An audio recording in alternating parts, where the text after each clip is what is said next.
Commander Yusuf Rahimi lifted his radio, looked at the terrified soldiers kneeling in the dirt below him, and gave an order that made even his own men flinch. 1 hour, if the mountain valley was not cleared of American forces within 1 hour, he would begin executing hostages, starting with the youngest. 31 lives were now running out of time because 13 of the best snipers in the United States Army had already failed to stop him. Nobody in that command center knew it yet, but the answer to General Briggs's question was already sitting quietly in the corner, taking notes. Before we go any further, if true stories of courage against impossible odds move you, hit that subscribe button right now and stay with me until the very end. And drop a comment telling me what city you're watching from tonight, so I can see just how far this story has traveled. The radio crackled with static, and then came the voice that made every soldier in the command center go still. 1 hour, Rahimi's voice said through the interpreter, flat and cold. 1 hour or I start with the young one. General Nathan Briggs stood over the comms table with both hands pressed flat against the metal, his jaw tight enough to crack. He had been in this business for over 20 years. He had heard threats before, but something in the way this man spoke, the calm patience of it, told him this was not a bluff. Get me eyes on that valley, Briggs said. Now. A young intelligence officer named Corporal Diaz didn't look up from her screen. Sir, we have partial satellite coverage. The convoy is pinned in a natural bowl formation, surrounded on 3 sides. Rahimi's position is elevated, roughly 3,800 meters from our nearest possible firing line. 3,800, Briggs repeated. The number hung in the air like a verdict. That's not a shot. That's a fantasy. Sir, Diaz said carefully, there is no other option. Ground approach would take 6 hours minimum through that terrain, and that's if the convoy holds that long, which intelligence says is unlikely. Briggs closed his eyes for exactly 1 second. When he opened them, the exhaustion was gone, replaced by something harder. Get me every sniper we have. Within minutes, the room filled with the heavy footsteps of men who had spent their entire careers proving they belonged in rooms like this one. Master Sergeant Roy Chambers walked in first, tall, weathered, carrying the kind of quiet confidence that came from 2 decades of not missing. Behind him came 4 more, each one decorated, each one respected, each one utterly convinced that if the shot could be made, one of them would be the one to make it. Briggs looked around the room and asked the question that would echo through every version of this story for years to come. Any snipers left? Chambers stepped forward without hesitation. Sir, I'll take it. You understand the range? I heard it, sir. Say it back to me. Chambers' throat moved as he swallowed. 3,800 meters. Nobody in the room said anything, because everybody understood what that number meant. The world record for a confirmed combat kill sat somewhere near that distance, and it had taken a legend to make it, under perfect conditions, with no one's life hanging on a countdown clock. Do it, Briggs said. Chambers moved to the firing position. His spotter, a broad-shouldered man named Sergeant Alvarez, dropped into position beside him and began calling numbers into a small device, murmuring calculations under his breath. In the back corner of the room, unnoticed by nearly everyone, Captain Emily Carter sat with a notebook open on her knee. She did not look up when Chambers took his position. She did not look up when the room went quiet in anticipation. She kept writing. Wind at the muzzle, 4 miles an hour out of the northwest, Alvarez said. Confirmed, Chambers whispered. Hold your breath on my mark. Chambers' fingers settled against the trigger. His body had gone completely still, the kind of stillness that only comes from years of training in the mind to override the panic screaming underneath it. Fire! The shot cracked through the room like a whip. Silence. Then Diaz's voice, tight with disappointment. Miss, low and left. Estimated 4 meters off target. Chambers' shoulders dropped for exactly 1 second before he forced them back up. Re-rack, I'll adjust. No time, Briggs snapped. Next! A younger sniper named Corporal Thomas Reyes stepped into position, sweat already beating at his temple. He had never taken a shot at this range in combat, only in training, and everyone in the room could see the difference in his hands. Wind's shifting, Alvarez called out. 6 miles an hour now, changing direction. Just tell me when, Reyes said, his voice cracking slightly. Hold, fire. The shot rang out. Miss, Diaz said. The wind moved mid-flight. It's not behaving like standard terrain. Reyes stepped back from the rifle, breathing hard. Sir, something's wrong with this valley. The wind isn't doing what it should. Explain, Briggs demanded. I don't know how to explain it, sir. It's like the mountain is breathing. Nobody laughed. Nobody had time to. The third sniper, a stone-faced veteran named Sergeant Okafor, took the position without a word. Yeah, he had 31 confirmed kills and a reputation for never speaking unless it was necessary. Talk to me, Briggs said. I don't need to talk, sir. I need to shoot. Alvarez called the numbers. Okafor adjusted, breathed, and fired. For a moment, nobody spoke. Diaz stared at her screen, her mouth slightly open. That was close, she finally said. Centimeters. He clipped the rock face beside the target. Rahimi didn't even flinch. Okafor's hand tightened around the rifle stock until his knuckles went white. He said nothing, but the muscle in his jaw was working overtime. In the corner, Emily's pen moved faster now.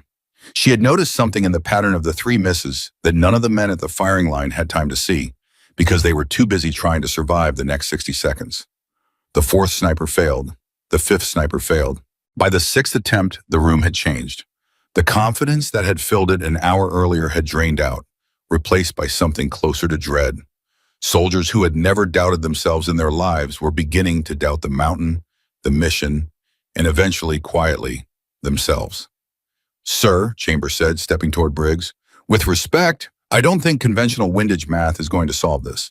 That valley is doing something we've never trained for. Then what do you suggest, Sergeant? Because Briggs glanced at the clock on the wall. 41 minutes, that man starts killing hostages. Chambers had no answer. For the first time in his career, he had no answer. The radio crackled again, and this time the voice on the other end was not Rahimi's. It was American, breathless, panicked. Command, this is convoy lead. We are taking fire. I say again, we are taking fire. We have 1 wounded requesting immediate. The transmission cut into static. Briggs's hand slammed against the table. Get that channel back. Working on it, sir. Diaz's fingers flew across her keyboard, and for 10 agonizing seconds, the room held its breath.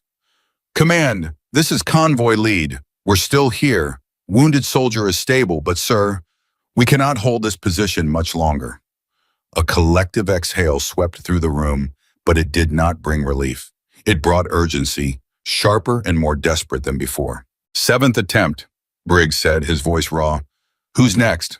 A pause. Nobody stepped forward immediately, and in that pause, something shifted in the room. Something that felt almost like shame. 5 of the best snipers in the country stood along the wall, and not one of them moved. Finally, a broad-shouldered soldier named Sergeant Whitfield stepped up, his face pale but determined. I'll try, sir. He failed. The 8th sniper failed. The 9th sniper's round struck so close to the target that for 1 electric second, the entire room believed it had worked before Diaz's voice cut through the celebration. Negative, negative, target is still moving. I say again, target is confirmed alive. Groans of disbelief rippled through the men. By the 10th failure, Chambers had returned to the firing line himself, refusing to accept that his earlier miss would be his last attempt. This time he adjusted everything, recalculated with Alvarez for nearly 3 full minutes, accounting for every variable they could think of. Fire, Alvarez finally said. The shot cracked. Silence stretched. Miss, Diaz whispered. I'm sorry, Sergeant. It curved again. The wind did something at the halfway point that none of our instruments predicted. Chambers stepped back from the rifle and, for the first time in the entire operation, pressed both hands over his face. This isn't possible, he said quietly. This shot isn't possible. Briggs looked at the clock. 28 minutes remained. The 11th attempt failed. The 12th attempt failed, and this time the miss was so far off that Diaz didn't even bother reading out the distance. She simply shook her head. By the 13th attempt, something had broken in the room.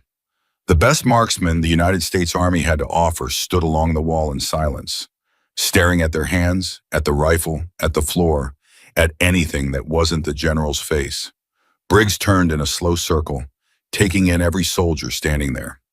Any snipers left? He asked again, quieter this time, almost to himself. Nobody answered. The silence stretched long enough that it became its own kind of sound, heavy and suffocating, pressing down on every person in that room.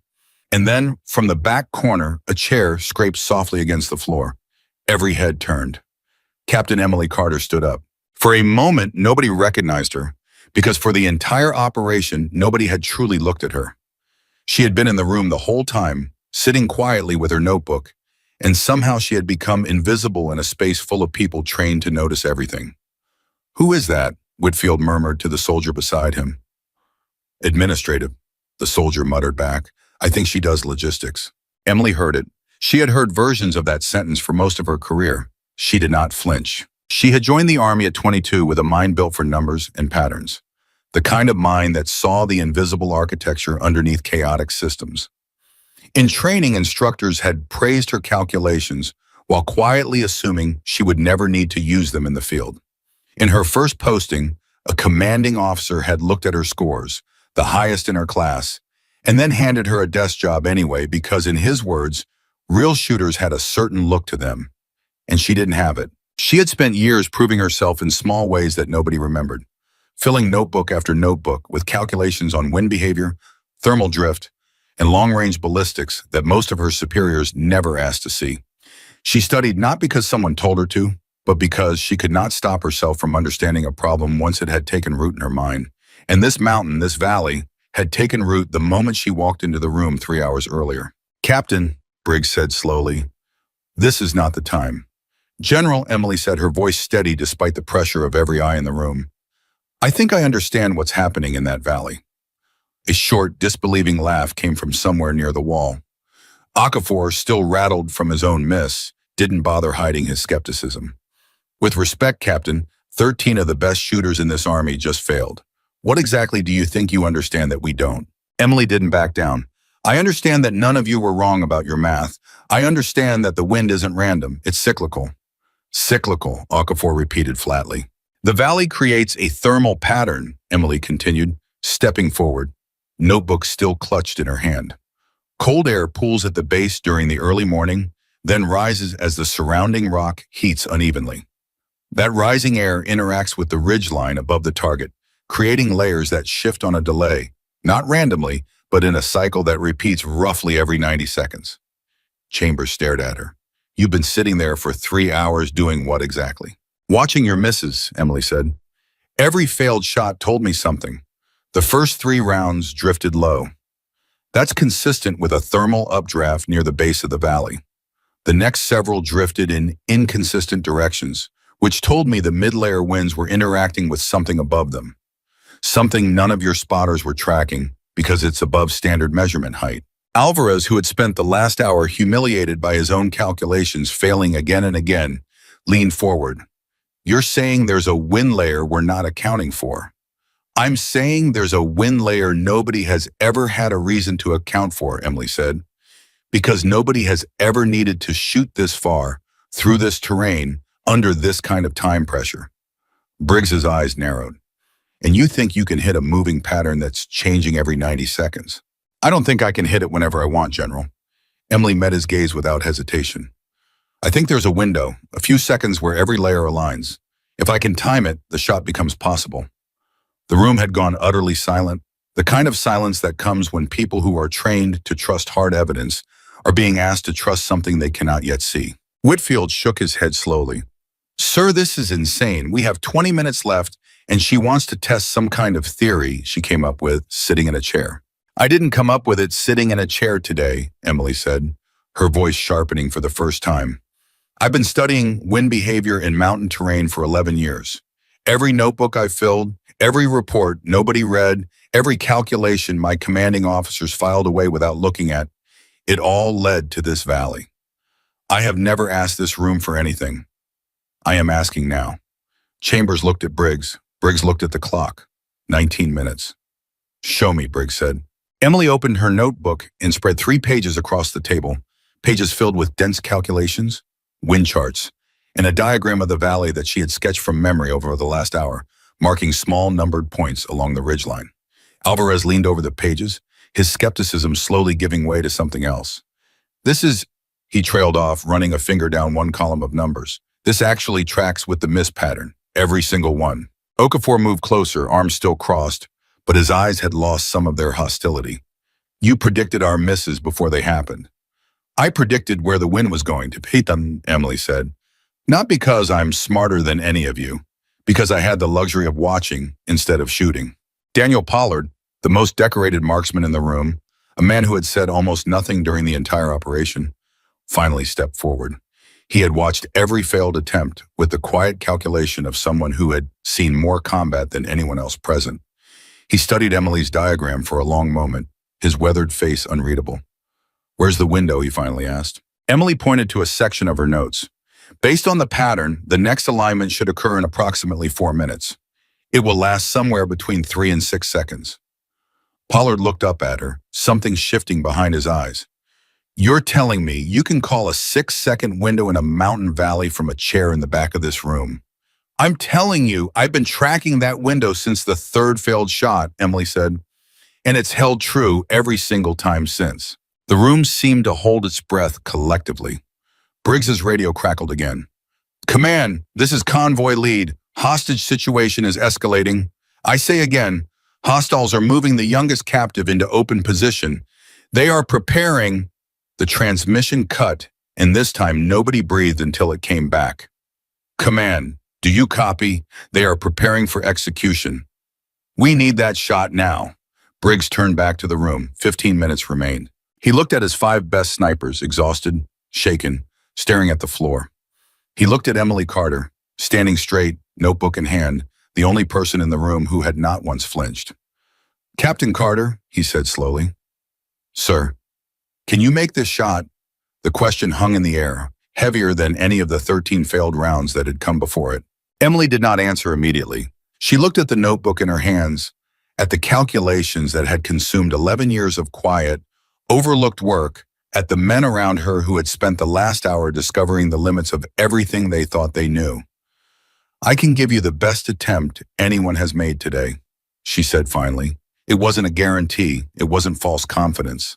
It was the truth offered plainly by the one person in that room who had spent her entire career learning the difference between the two.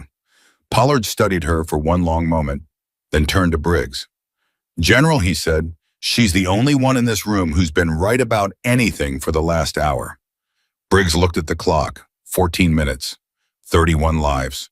One shot that no one believed was possible, waiting for the one person nobody had thought to ask. 14 minutes remained on the clock, and General Briggs did not waste a single second of them. "Move to the line," he said to Emily. "Now." Emily closed her notebook and tucked it under her arm as she crossed the room.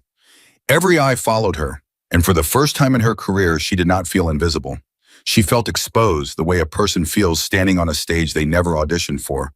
But she kept her spine straight and her steps even, because the men watching her needed to see someone who believed she could do this, even if inside her chest, her heart was slamming against her ribs like a fist against a locked door. Chambers stepped into her path before she reached the rifle.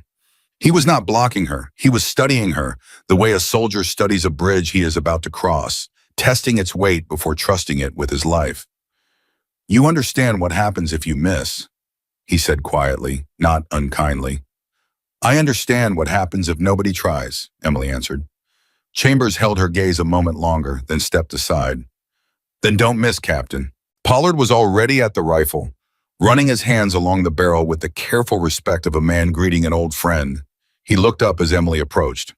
"This is my rifle," he said. "Custom build. Nobody touches it but me." "I need a .338 with a heavier barrel profile," Emily said without hesitation. "Standard issue won't hold 0 long enough for what I'm about to ask it to do." Pollard's eyebrows lifted slightly, the first flicker of genuine surprise crossing his face since the mission began. "You know weapons systems." "I know what this shot requires," Emily said. "I've known for 3 hours." He studied her for one more second, then stepped back from the rifle and gestured to it with an open hand. "Then it's yours." Emily settled into position, and immediately something felt wrong. The stock sat too high against her cheek, built for a taller shooter, and her first instinct was to adjust the entire platform, but there was no time to rebuild a rifle from scratch. "Cheek riser," she said. "I need 2 inches of lift immediately." Alvarez was already moving, digging through a support case, pulling out a folded strap of padding used for exactly this kind of emergency adjustment. He wrapped it around the stock with quick, practiced hands, cinching it tight. "Test it," he said. Emily settled back down, and this time her eye lined naturally with the scope. "Better." 12 minutes, Diaz called out from across the room, her voice tighter now, the countdown pressing on everyone like a physical weight. Briggs crouched beside the firing position, his voice low. "Captain, talk me through this. I need to understand what I'm authorizing before that hostage's life depends on it." Emily kept her eyes on the scope, adjusting the elevation turret with small, precise clicks. "The valley behaves like a lung, General. Cold air pools at the bottom during the early hours, and as the sun heats the exposed rock face on the eastern ridge, that air begins to rise. But it doesn't rise evenly. It rises in pulses, because the terrain isn't uniform. There are 3 distinct thermal layers between this position and the target, and each one moves independently." "That's what every sniper in this room already knew," Okafor said from behind her, arms crossed. His tone edged with the frustration of a man who had failed 3 separate times and did not appreciate being lectured by someone who had failed 0. "They knew the layers existed," Emily said, still not turning around. "What they didn't know is that the layers interact with each other on a delay. When the lowest layer shifts, it takes approximately 11 seconds for that shift to influence the middle layer, and another 9 for it to reach the upper layer near the target. That delay creates a window. For roughly 4 to 6 seconds, all 3 layers align in the same direction at the same speed, and during that window, the bullet's flight path becomes almost as predictable as it would be on a calm day." Pollard, standing at her shoulder now as her spotter, nodded slowly. "That's why every shot before yours missed in a different direction. Nobody was accounting for the delay." "Exactly," Emily said. 11 minutes, Diaz called, and this time her voice cracked slightly on the number. The radio crackled to life again, and every head in the room turned toward it with the same instinctive dread. "Command, this is Convoy Lead. Be advised, hostiles have moved the youngest hostage into open ground. Repeat, hostage is now in open ground. They are staging for execution. We need eyes, and we need them now." Briggs's hand tightened into a fist against his thigh. "How long?" The radio crackled with static before the voice returned, thinner this time, strained under the weight of what the soldier on the other end was watching happen in front of him. "Unknown, sir. Could be minutes, could be less." The room went silent in a way that felt different from before. Heavier, the kind of silence that presses against the inside of a person's chest. Emily's hands did not shake. She would think about that later, in the years that followed, how strange it was that in the single most important moment of her career, her hands had been perfectly steady, while everything else inside her screamed. 10 minutes, Diaz said. "Talk to me about the window," Briggs said, crouching lower beside Emily. "When does it open again?" Emily glanced at the small chronometer strapped to her wrist, and then back at her notebook, flipping to a page covered in tick marks she had recorded over the last 3 hours, timestamps corresponding to every failed shot and the wind behavior that followed it. Based on the last 13 cycles, the pattern repeats approximately every 92 seconds, she said. "We should have a window opening in roughly 40 seconds, but I don't want to take that one." Whitfield, still nursing the sting of his own failed attempt, made a sound of disbelief. "You don't want to take the first window? We have 10 minutes left and you want to skip a chance?" "The first window after a long observation period is less reliable," Emily said, her voice level despite the pressure building around her. "I need to confirm the cycle is holding steady before I commit to a shot I only get to take once.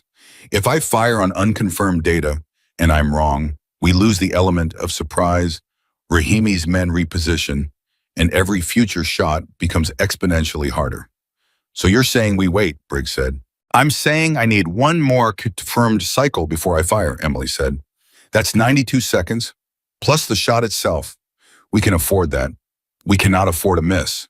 Briggs looked at her for a long moment, the kind of look that measured not her calculations but her nerve. And whatever he saw in her face was apparently enough, because he stood and turned to the room. "Everybody quiet. Let her work." The room obeyed, and in the sudden hush, Emily felt the full weight of every person's hope pressing down on her shoulders like a physical hand. Pollard leaned close, his voice barely above a whisper.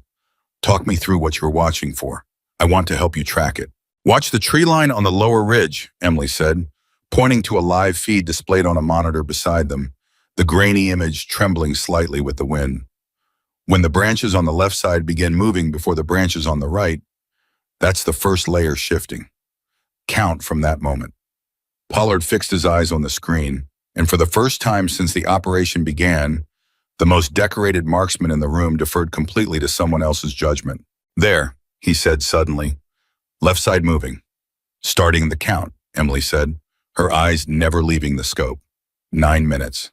The seconds stretched unbearably as Emily counted under her breath, her lips barely moving, her focus narrowing until the entire room seemed to disappear around her, until there was nothing left in the world except the mountain, the wind, and the numbers ticking silently behind her eyes. 11, she whispered. Middle layer should be shifting now. On the monitor, a faint ripple moved across the mid-elevation grass, exactly as she predicted. A few soldiers along the wall exchanged glances. Okafor's arms slowly uncrossed. 9 more seconds until upper layer alignment, Emily said. Pollard's breath caught slightly. She's tracking it in real time. The upper layer shifted precisely when Emily said it would, and for one suspended moment, the entire room understood that they were watching something extraordinary happen. Not luck, not instinct, but pure, disciplined observation finally paying off after 11 years of being ignored. Cycle confirmed, Emily said, and for the first time since she'd stood up from her chair, there was the faintest tremor of relief in her voice. The pattern is holding. 8 minutes, Diaz called. Next window in approximately 90 seconds, Emily said. That's the one I'll take. Briggs's jaw tightened. That leaves us almost no margin. I know, Emily said quietly, but I'd rather take 1 shot with real data than 3 shots with none. You've already watched what happens otherwise. Nobody in the room argued with that. The radio crackled again, and this time convoy lead's voice came through ragged, desperate. Command, be advised. Hostiles are positioning the hostage against the rock face. This looks like final staging. I say again, final staging. If you have a shot, take it. Take it now. Briggs's eyes flicked to Emily. Captain, 90 seconds isn't negotiable, General, Emily said, her voice steady even as her pulse hammered so hard she could feel it in her fingertips. If I fire outside the window, the round drifts, Rahimi survives, and that hostage dies for nothing. I need those 90 seconds. Briggs keyed the radio, his voice carrying an authority that even Rahimi's threats hadn't shaken from him. Convoy lead, hold position, do not engage. Sniper is preparing final shot, 90 seconds. Copy, command, but sir, I don't think we have 90 seconds.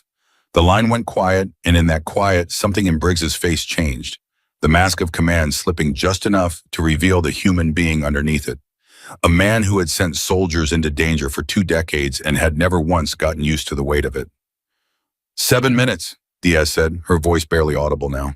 Emily forced her breathing to slow, forced the panic clawing at the edges of her mind back into the small, disciplined box she had built for it over 11 years of training. She had learned long ago that fear was not the enemy of precision. Distraction was, and she would not allow herself to be distracted. Not now, not when 31 lives were balanced on the edge of a 6-second window. 60 seconds to window, Pollard said, his eyes locked on the monitor. Confirm wind at the muzzle, Emily said. Alvarez, who had been silently recalibrating instruments beside her this entire time, called out the reading. 3 miles an hour, steady, out of the northwest. That matches the beginning of the last 2 cycles, Emily murmured. Good. 45 seconds, Pollard said. Chambers, standing near the wall, found himself leaning forward without realizing it. The same instinct that had driven him to volunteer first now driving him to will this stranger's shot into existence, because somewhere in the last 10 minutes, without ever discussing it out loud, every failed sniper in that room had quietly begun rooting for her to succeed where they had not.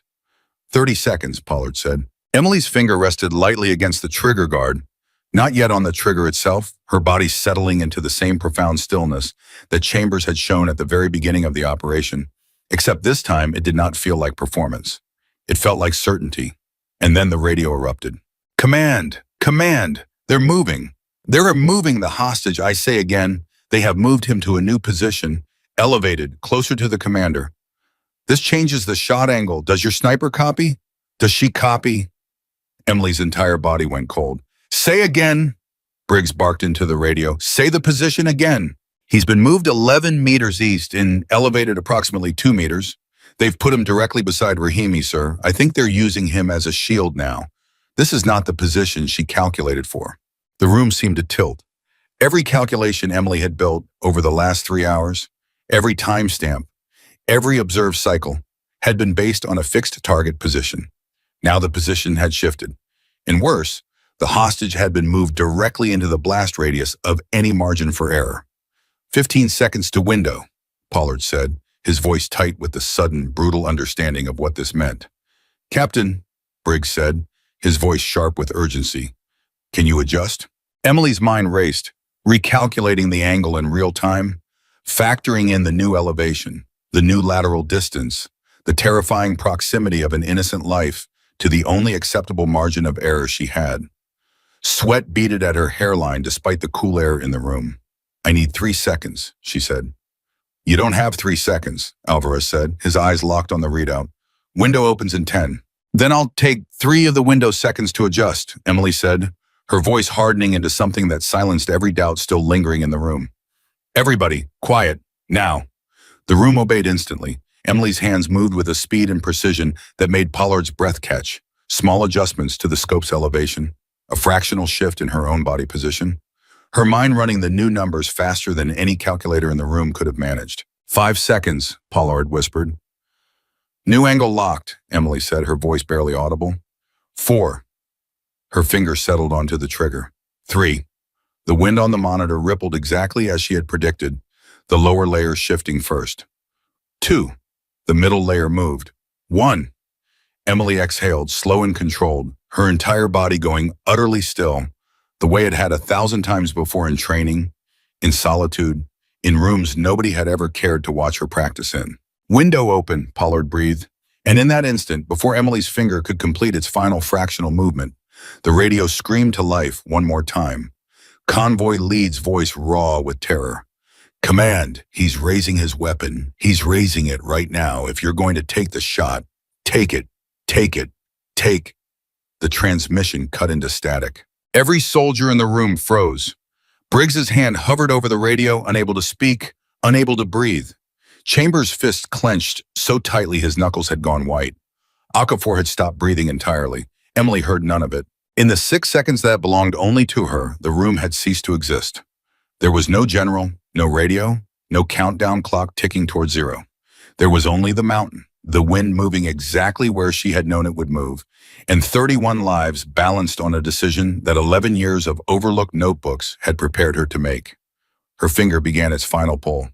6 minutes, Diaz whispered, though nobody was listening to the clock anymore. Pollard's voice dropped to barely a breath. Fire when ready, Captain.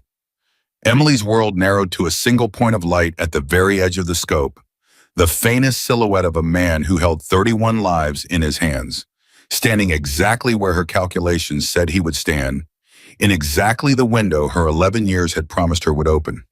The trigger began to move, and then from somewhere behind her, Whitfield's voice broke the silence in a hoarse, desperate whisper that nobody in that room would ever forget. Wait, something's wrong with the feed. The target's moving. He's not where the calculation says he should be, Captain. Do you copy? The target is moving. Emily's whole body locked, the trigger frozen at the exact edge of release. Half a pound of pressure away from a shot that would either save 31 lives or end in a way none of them would ever recover from. Say that again, Briggs snapped, but this time his voice came out as barely more than a rasp, because some part of him already understood what a mistimed word could cost. Whitfield stared at the monitor, his hand trembling as he pointed. The feed, sir. Look at the feed. The target's silhouette shifted. He's not standing where he was 3 seconds ago. Pollard's eyes flicked to the screen and then back to Emily, his jaw tight. Captain? Emily did not answer immediately. Her eyes stayed pressed to the scope, her breathing shallow and controlled, every instinct in her body screaming to either fire now or abort. And somewhere underneath that screaming, the quiet, disciplined part of her mind that had filled 11 years of notebooks was already working the problem. It's not the target that moved, she said, her voice low, almost a whisper, but carrying enough authority that the entire room seemed to lean toward her to catch it. It's the wind. What? Chambers said. The upper layer is bending the image, Emily said, still not moving, still not lifting her eye from the scope. Heat shimmer off the ridge face. At this range, atmospheric distortion can make a stationary target appear to shift position on camera, even when it hasn't moved at all. Whitfield, what's the feed's zoom level? Whitfield's hands flew across the console. 40 times magnification. At 40 times, thermal distortion reads as motion, Emily said. He hasn't moved. The air moved. Silence swallowed the room whole. Alvarez stared at his own readout, comparing it against the monitor, his face slowly draining of color as he realized she was right. She's correct. The secondary sensor confirms it. The target's actual coordinates haven't changed in the last 4 seconds. It's a visual artifact. Whitfield exhaled like a man who had just stepped back from the edge of a cliff. I'm sorry, Captain. I thought I saw. You did the right thing telling me, Emily said. And there was no anger in her voice, only the calm of someone who had spent a career being doubted and had long ago stopped needing to punish people for it. I'd rather you speak up wrong than stay silent, right? Now let me finish. Briggs's hand hovered over the radio, his knuckles pale. Captain, window status. 4 seconds remaining, Pollard said, his voice tight. Emily's finger found its place on the trigger again, the fractional pressure building the way it had before the interruption, her mind resetting itself back into the narrow tunnel of pure calculation that had carried her through the last 90 seconds. 3 seconds, Pollard whispered. The image in the scope steadied.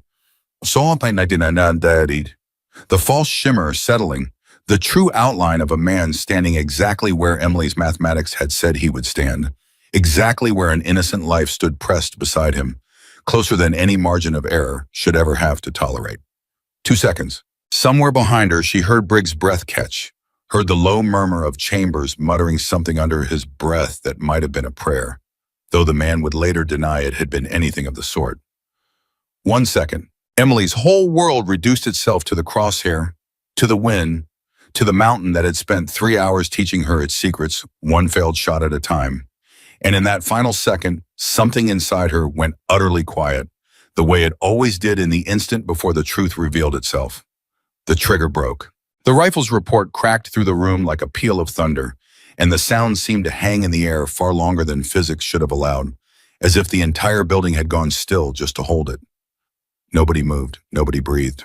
Diaz's hands hovered over her keyboard, frozen mid-motion. Chambers had both fists clenched against his chest without realizing he'd raised them there. Okafor's mouth had fallen open. The skepticism from an hour earlier wiped completely from his face, replaced by something closer to awe or maybe dread. Because in this business, the line between the two was thinner than anyone liked to admit.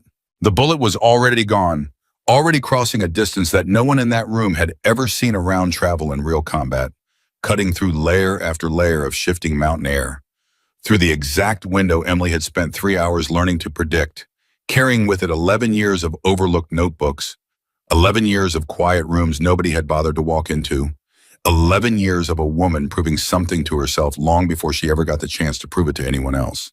For nearly 3 full seconds, the bullet remained in flight. 3 seconds does not sound like a long time, but in that command center with 31 lives and a radio gone silent and a general who had aged a decade in the last quarter hour, 3 seconds stretched into something that felt endless, something that pressed against every chest in the room like a hand refusing to let go. Pollard's eyes never left the monitor. His lips moved, counting silently, tracking the flight time with the precision of a man who had spent his entire career learning exactly how long it took a bullet to cross an impossible distance. 0.6, he murmured. 0.7. Alvarez's hand trembled over his instrument panel, watching the wind reading scroll past, praying silently that the pattern held, that the cycle Emily had trusted with everything did not choose this exact moment, this exact 3 seconds, to break the promise it had kept for the last 90. Briggs stood frozen at the edge of the firing line, his eyes fixed not on the monitor, but on Emily's face, searching for some sign, some flicker of doubt or certainty that might tell him what was coming before the feed did. There was none. Emily's face had gone completely still, the stillness of someone who had already done everything within her power and now had nothing left to do but wait alongside everyone else, a stillness that unsettled Briggs more than any panic could have, because it told him she had already accepted whatever the next 3 seconds would bring. The radio remained silent. "Command, come in," Briggs said into the receiver, his voice barely audible. "Convoy lead, do you copy?" Static. Diaz's fingers flew across her console. Signal's weak. Here, I'm trying to boost it. Pollard's counting continued, his voice dropping lower with each fraction of a second. 1.1, 1.2. Chambers had stopped, breathing entirely. His eyes locked on the monitor, watching for the smallest flicker of movement that would tell him whether 11 years of quiet preparation was about to save a convoy of 31 people or become the most devastating failure any of them had ever witnessed. Whitfield, still shaken from his own false alarm moments earlier, pressed both hands against the edge of the console, his knuckles white, his lips moving in something that looked almost like an apology to a god he hadn't spoken to in years. 1.6, Pollard whispered. 1.7. The bullet, invisible now to every eye in that room, except the trajectory calculations running silently behind Emily's steady gaze, continued its impossible journey across a distance that 13 of the best marksmen in the United States Army had already declared unconquerable. 2 seconds, Pollard said, and his voice cracked on the number. Briggs's hand tightened around the radio until the plastic groaned in his grip. Convoy lead, do you copy? This is command. Convoy lead, respond. Static and then faint, broken, barely audible over the crackle of a dying signal. A voice returned. Command, this is... The transmission dissolved into noise. Say again, Briggs barked, his composure finally cracking, under the weight of everything the last 3 hours had asked of him. Say again, convoy lead. Do you copy? 2.4 seconds, Pollard whispered, and something in his voice had changed, something that made every head in the room turn toward him. What? Chambers said. What is it? Pollard did not answer. His eyes were locked on the monitor, watching something none of the rest of them could yet see.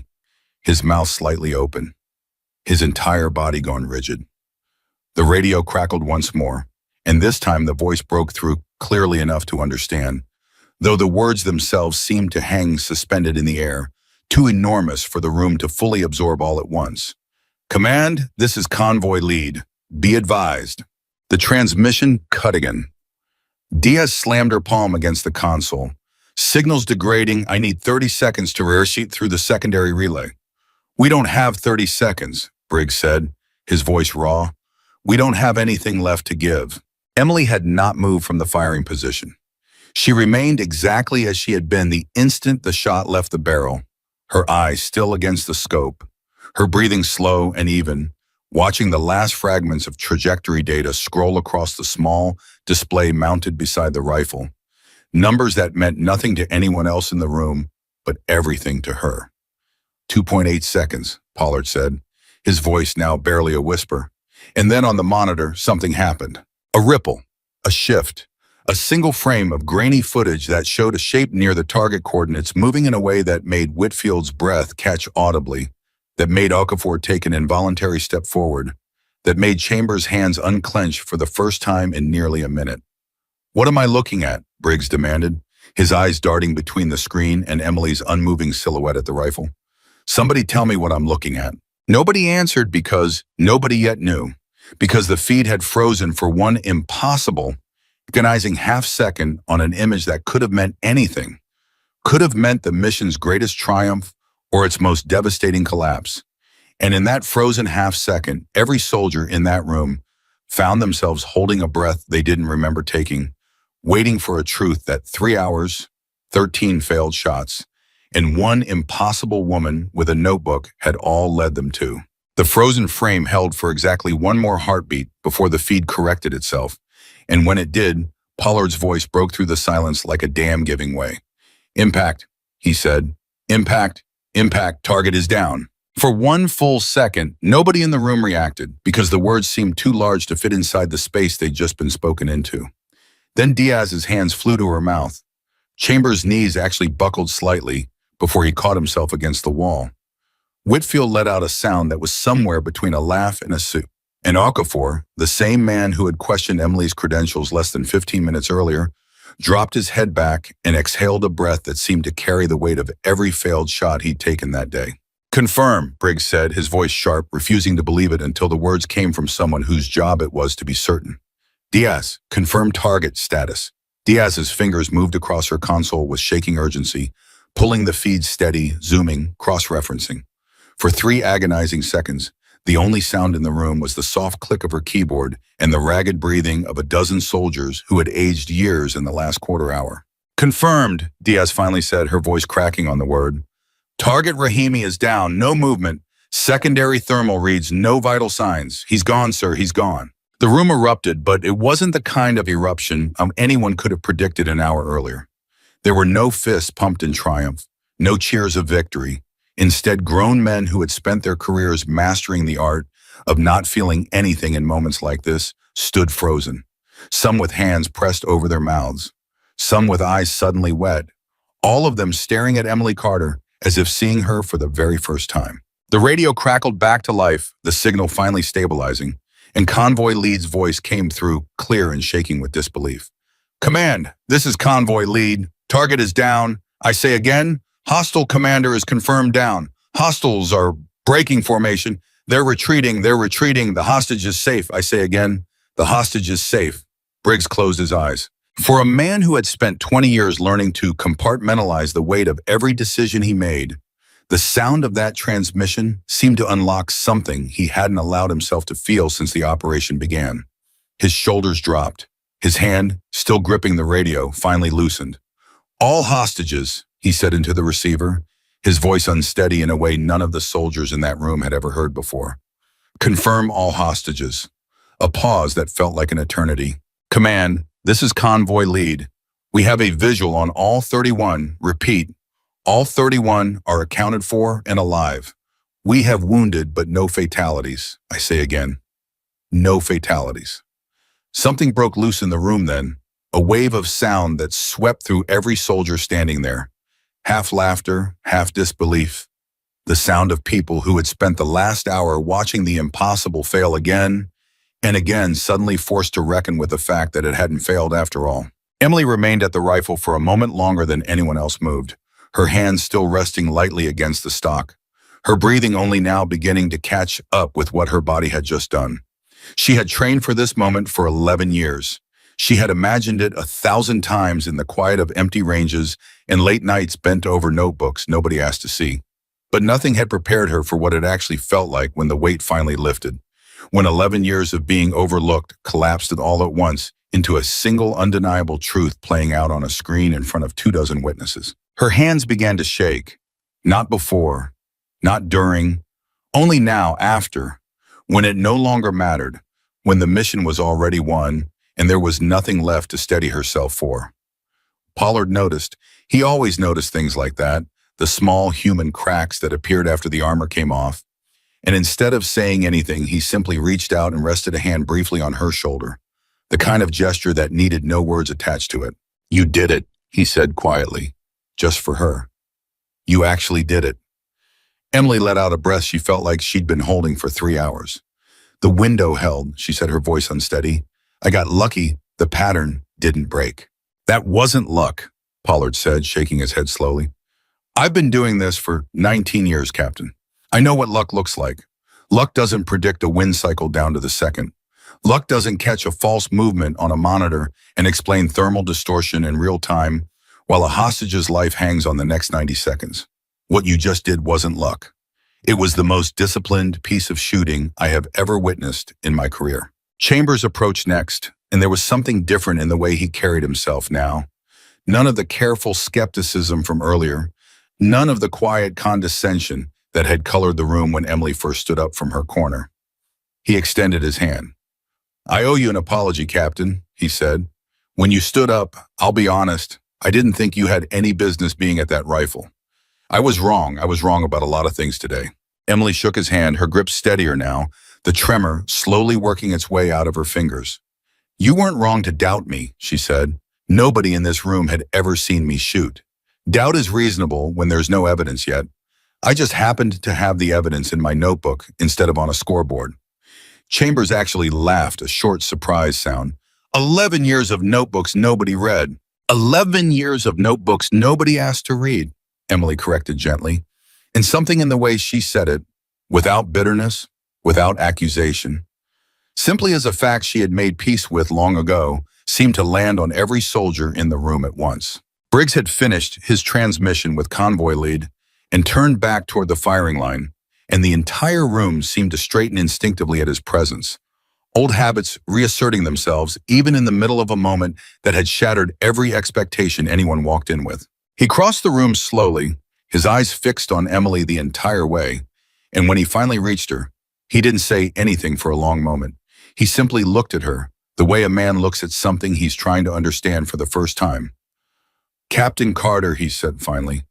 "General, how long have you been assigned to this unit?" 14 months, sir." "And in 14 months, how many times have you been asked to consult on a long-range operation?" Emily hesitated, and the hesitation itself answered the question before she spoke. "This is the first, sir." Briggs's jaw tightened, not in anger at her, but at something else entirely, something that seemed to be turning over behind his eyes as he absorbed the full weight of what that answer meant. 14 months, he repeated quietly, almost to himself. Then he extended his hand. "Outstanding work, Captain. That's the finest piece of marksmanship I've witnessed in my entire career, and I've been doing this since before you were commissioned." The word landed differently than any word had landed in that room all day. It was simple, it was short, but coming from a man who had just watched 13 of his best snipers fail one after another, coming from a man who did not hand out praise the way some officers did, cheaply and often, it meant something that Emily would carry with her for the rest of her life. "Thank you, sir," she said, and her voice, for the first time since she'd stood up from that chair 3 hours earlier, finally cracked with the emotion she'd been holding back the entire time. The room began to move again after that, the frozen tension of the last 15 minutes finally breaking apart into the ordinary business of an operation winding down. Diaz was already coordinating medevac support for the wounded convoy soldier. Alvarez had moved to secure Pollard's rifle, treating it now with an almost reverent care, as though it had become something more than equipment in the last quarter hour. Whitfield sat down heavily in a chair near the wall, running both hands through his hair, still processing the fact that he had spent the last hour watching a woman he'd dismissed as administrative solve a problem that had defeated every trained marksman in the building. But not everyone in the room had let go of their skepticism so easily. Okafor approached Emily last, and there was something guarded still in his posture, something that hadn't quite caught up to the relief everyone else in the room was feeling. "Captain," he said, "I want to understand something. You said you had been tracking wind patterns in mountain terrain for 11 years. Why has nobody heard about this before today? If your methods work this well, why weren't you already teaching this to the rest of us?" It was a fair question, and Emily didn't flinch from it. "Because nobody ever asked to see it," she said simply. "I submitted 3 research papers on thermal layer interaction in mountainous terrain during my first 6 years of service. All 3 were filed without review. My last commanding officer told me, in his exact words, that theoretical ballistics work belonged in a classroom, not in the field, and that my time would be better spent on administrative duties where my, quote, attention to detail could be put to better use." A silence settled over the small group still standing near the firing line. "That's not an answer that makes me feel good about this army," Chambers said quietly. "It's not supposed to," Emily said. "It's just the truth." Briggs, who had been listening from a few feet away, stepped back into the conversation, his expression darkening. "Captain, I want copies of every one of those research papers on my desk by tomorrow morning." "Yes, sir. And I want to know the name of the commanding officer who filed them without review." Emily hesitated for the briefest moment. "Sir, with respect, I don't think punishing one officer solves the actual problem. The problem isn't one man's judgment. It's how many people like me get filed away the same way those papers did, before anyone finds out what they're capable of." Briggs studied her for a long moment, and something in his expression shifted, the sharp edge of anger softening into something closer to respect. "You're not just a sniper, are you, Captain?" "I'm whatever the mission needs me to be, sir," Emily said. "Today it needed a sniper. Most days it's needed something else. I've learned not to be picky about which version of myself gets used, as long as it gets used." The comment hung in the air, simple but devastating in what it revealed. And Briggs, a man who had commanded thousands of soldiers over the course of his career, found himself without an immediate response. Timestamp. It was now nearly 2 hours since the operation had begun, and as the adrenaline in the room slowly gave way to exhaustion, the full magnitude of what had happened began settling over everyone present in different ways. For Chambers, it settled as humility, a quiet recalibration of everything he thought he understood about who deserved a seat at the table. For Okafor, it settled as something closer to shame, the uncomfortable recognition that his first instinct upon seeing a quiet woman stand up in a room full of decorated marksmen had been dismissal rather than curiosity. For Whitfield, it settled as something almost like grief. The realization that an army built to identify and reward talent had somehow let this particular talent sit unused in an administrative role for 14 months, while 31 lives very nearly paid the price for that oversight. And for Emily, it settled as something she hadn't expected to feel at all. Not triumph, not vindication. Just a profound, bone-deep exhaustion, the kind that comes after holding a weight for far too long and finally being allowed to set it down. She sat down slowly in a chair near the wall, her notebook still clutched against her chest, and for the first time since she had opened it that morning, she allowed herself to close her eyes.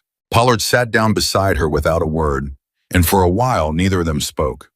The room moved around them, soldiers processing paperwork, Diaz coordinating with the convoy's return route, Briggs on a secure line with command relaying the outcome of the mission. But in the small pocket of quiet where Emily and Pollard sat, nothing needed to be said. "Can I ask you something?" Pollard finally said. "Go ahead." "When Whitfield called out that the target had moved right before you fired, what went through your mind?" Emily was quiet for a moment, considering the question honestly rather than reaching for something that sounded good. "Fear," she admitted. "Real fear. For about half a second, I thought I'd missed something, that 11 years of preparation had a hole in it I hadn't found yet. But then the training took over. I've spent so long learning to separate what I'm feeling from what I'm observing, that even in that half second of panic, some part of me was already running the numbers on thermal distortion before the fear had time to finish forming." "That's a rare thing," Pollard said. "Most people, even at good shooters, let the fear win in moments like that. They second-guess themselves right out of the shot." "I've had a lot of practice not trusting my fear," Emily said. "For most of my career, the loudest voice in every room told me I didn't belong in it.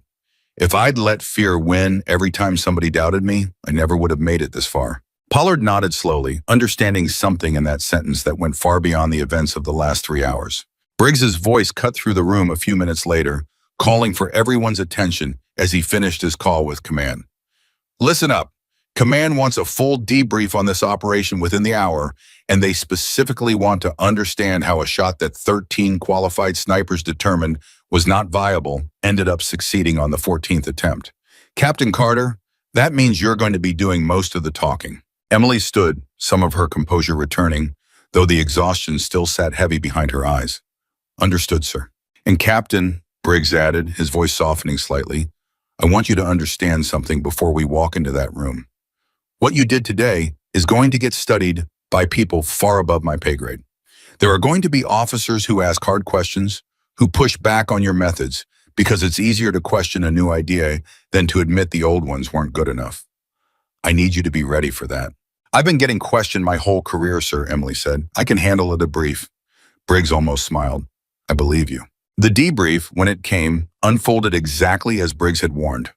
A cluster of senior officers, none of whom had been present in the room during the operation, sat across a long table from Emily, their expressions ranging from cautious curiosity to open skepticism.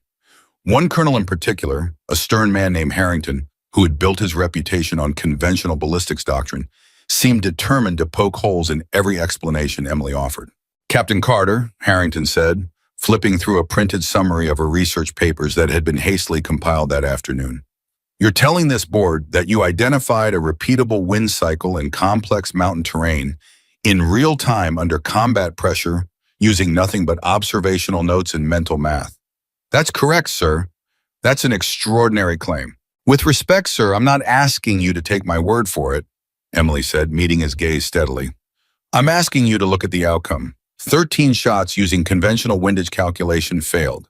One shot using cyclical thermal layer analysis succeeded, and it succeeded against a moving threat with a hostage relocated into the blast radius less than a minute before the shot was taken.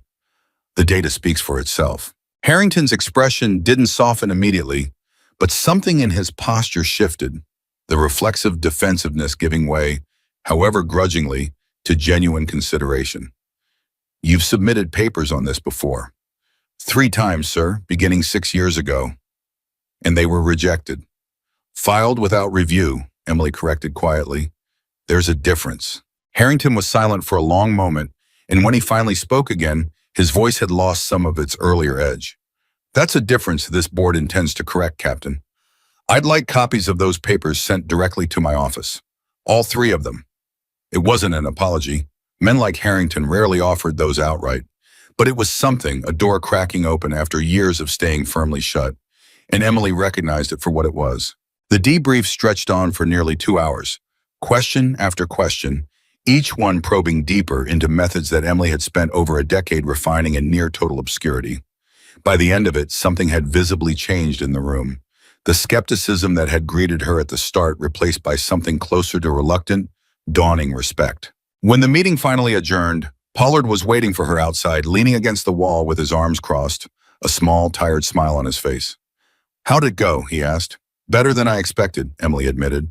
"Worse than it should have needed to be." "Story of your career, apparently," Pollard said, and there was no mockery in it, only quiet solidarity.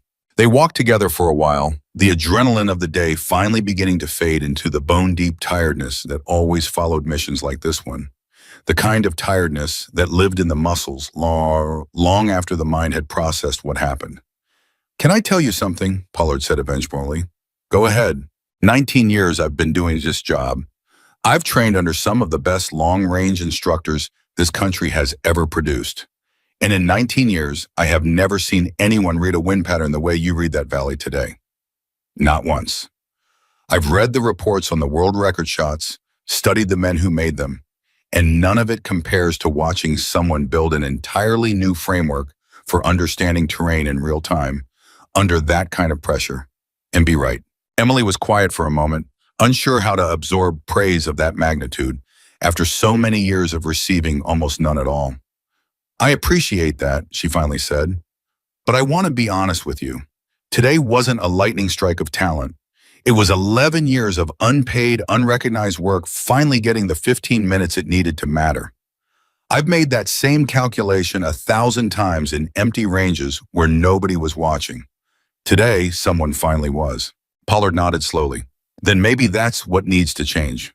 Not just you getting recognized, the whole way this army decides who gets watched in the first place." Word of what happened in that command center did not stay contained for long. Within days, the story had spread through the base, then through the broader command structure. Soldiers who hadn't been anywhere near the operation, repeating second-hand accounts that grew slightly more dramatic with every retelling. Though remarkably, the truth needed very little exaggeration to sound extraordinary. Emily found herself the subject of a kind of attention she had never experienced in 14 years of service. Soldiers she'd never spoken to nodding at her in hallways. Junior officers asking to shadow her during range time. Senior officers who had previously never bothered to learn her name, suddenly remembering it with surprising ease. She handled all of it the same way she had handled everything else in her career, with quiet, unshowy competence, neither seeking out the attention nor shrinking from it, simply continuing to do the work that had always mattered more to her than the recognition attached to it. But some things did change, and they changed in ways that mattered far beyond her own career. 3 weeks after this operation, Briggs summoned Emily to his office, and when she arrived, she found him seated behind a desk covered in the same 3 research papers she had submitted years earlier, now annotated heavily in red ink, along with a thick folder marked with a classification she didn't recognize. "Sit down, Captain," Briggs said, and something in his tone told her this was not going to be an ordinary conversation. She sat. "I've spent the last 3 weeks doing something I probably should have done the moment you stood up in that room," Briggs said. "I went back through your entire service record. Every posting, every evaluation, every research submission you ever filed." Emily said nothing, waiting. 14 years of service," Briggs continued, "and for nearly half of that time, you were assigned to administrative and logistics roles despite consistently scoring in the top percentile on every marksmanship and ballistics evaluation this Army administers. Your research submissions were rejected or ignored by 3 separate commanding officers, none of whom, as far as I can tell, ever bothered to actually read past the first page." He slid the folder across the desk toward her. "What is this, sir?" "That," Briggs said, "is the beginning of a formal review into how talent gets identified and assigned in this command structure. Your case is going to be the primary example, not because I want to make an example of you, Captain, but because your case is the clearest evidence I have ever seen that this system has a serious blind spot, and I intend to make sure it gets fixed." Emily opened the folder slowly, scanning the first few pages, her eyes catching on language that described her situation with a clarity and bluntness she had rarely heard from anyone above her in the chain of command. "I don't know what to say, sir." "You don't need to say anything," Briggs said. "You already said everything that needed saying, 3,847 meters away, under a countdown clock, with a hostage's life on the line. I'm just finally listening." He leaned back in his chair, studying her for a long moment. "Your thermal cycle analysis is being formally incorporated into advanced sniper training curriculum. Effective immediately," he continued. "You'll be developing the training modules yourself, working directly with the schoolhouse instructors. This isn't a temporary assignment, Captain. This is going to be your primary role going forward, unless you tell me you'd rather go back to logistics." For a moment, Emily couldn't quite process the offer. 11 years of quiet, unwitnessed work suddenly being handed the exact platform she had never dared to hope for. "I'd like the training role, sir," she said, her voice steadier now. "Very much." "Good," Briggs said, "because frankly, Captain, I don't think this army can afford to keep losing people like you to paperwork." Word of the training program spread quickly, and within months, soldiers from other units began requesting transfers specifically to train under the methods that had come to be known informally among the ranks as the Carter Protocol, a term Emily herself found faintly embarrassing every time she heard it, though she never corrected anyone who used it. Chambers was among the first to volunteer for the advanced coursework, showing up to her very first training session with the same quiet humility he'd shown in the moments after the shot. "Figured I'd start where the real education is," he said, taking a seat in the front row. "You already know how to shoot, Sergeant," Emily said. "I know how to shoot under conditions I understand," Chambers replied. "You taught me there's a whole category of conditions I never even knew I was missing. I'd like to learn the rest." Okafor joined the second cohort, arriving with considerably less fanfare, sliding quietly into a seat near the back of the room, the same position Emily herself had occupied not long before. When she called on him during a discussion of thermal layer delay calculations, he answered correctly, then added almost sheepishly, "I've been reading your old research papers, Captain. All 3 of them. I owe you an apology I don't think I said clearly enough that day." "You don't owe me anything, Sergeant," Emily said. "You showed up to learn.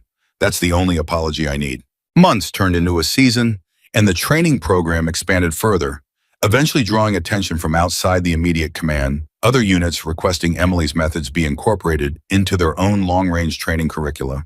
Her original notebooks, the same ones that had sat unread for 11 years, now treated as foundational texts, copied and distributed and studied by soldiers who had never even heard her name before that mission in the mountains. But amid all of it, the recognition, the new role, the sudden reversal of a career that had spent over a decade being quietly dismissed, Emily found herself returning again and again to the same simple truth that she had told Briggs in his office that day. The shot had never really been about proving anyone wrong. It had been about being ready when the moment finally arrived, and holding on to that readiness through years when nobody else believed it mattered. Late one evening, months after the operation, Briggs found her alone in the training range, running calculations in a fresh notebook by the fading light, the same quiet, deliberate posture she'd held in the back of that command center on the day everything changed. "Still filling notebooks, Captain," he said, settling into the seat beside her.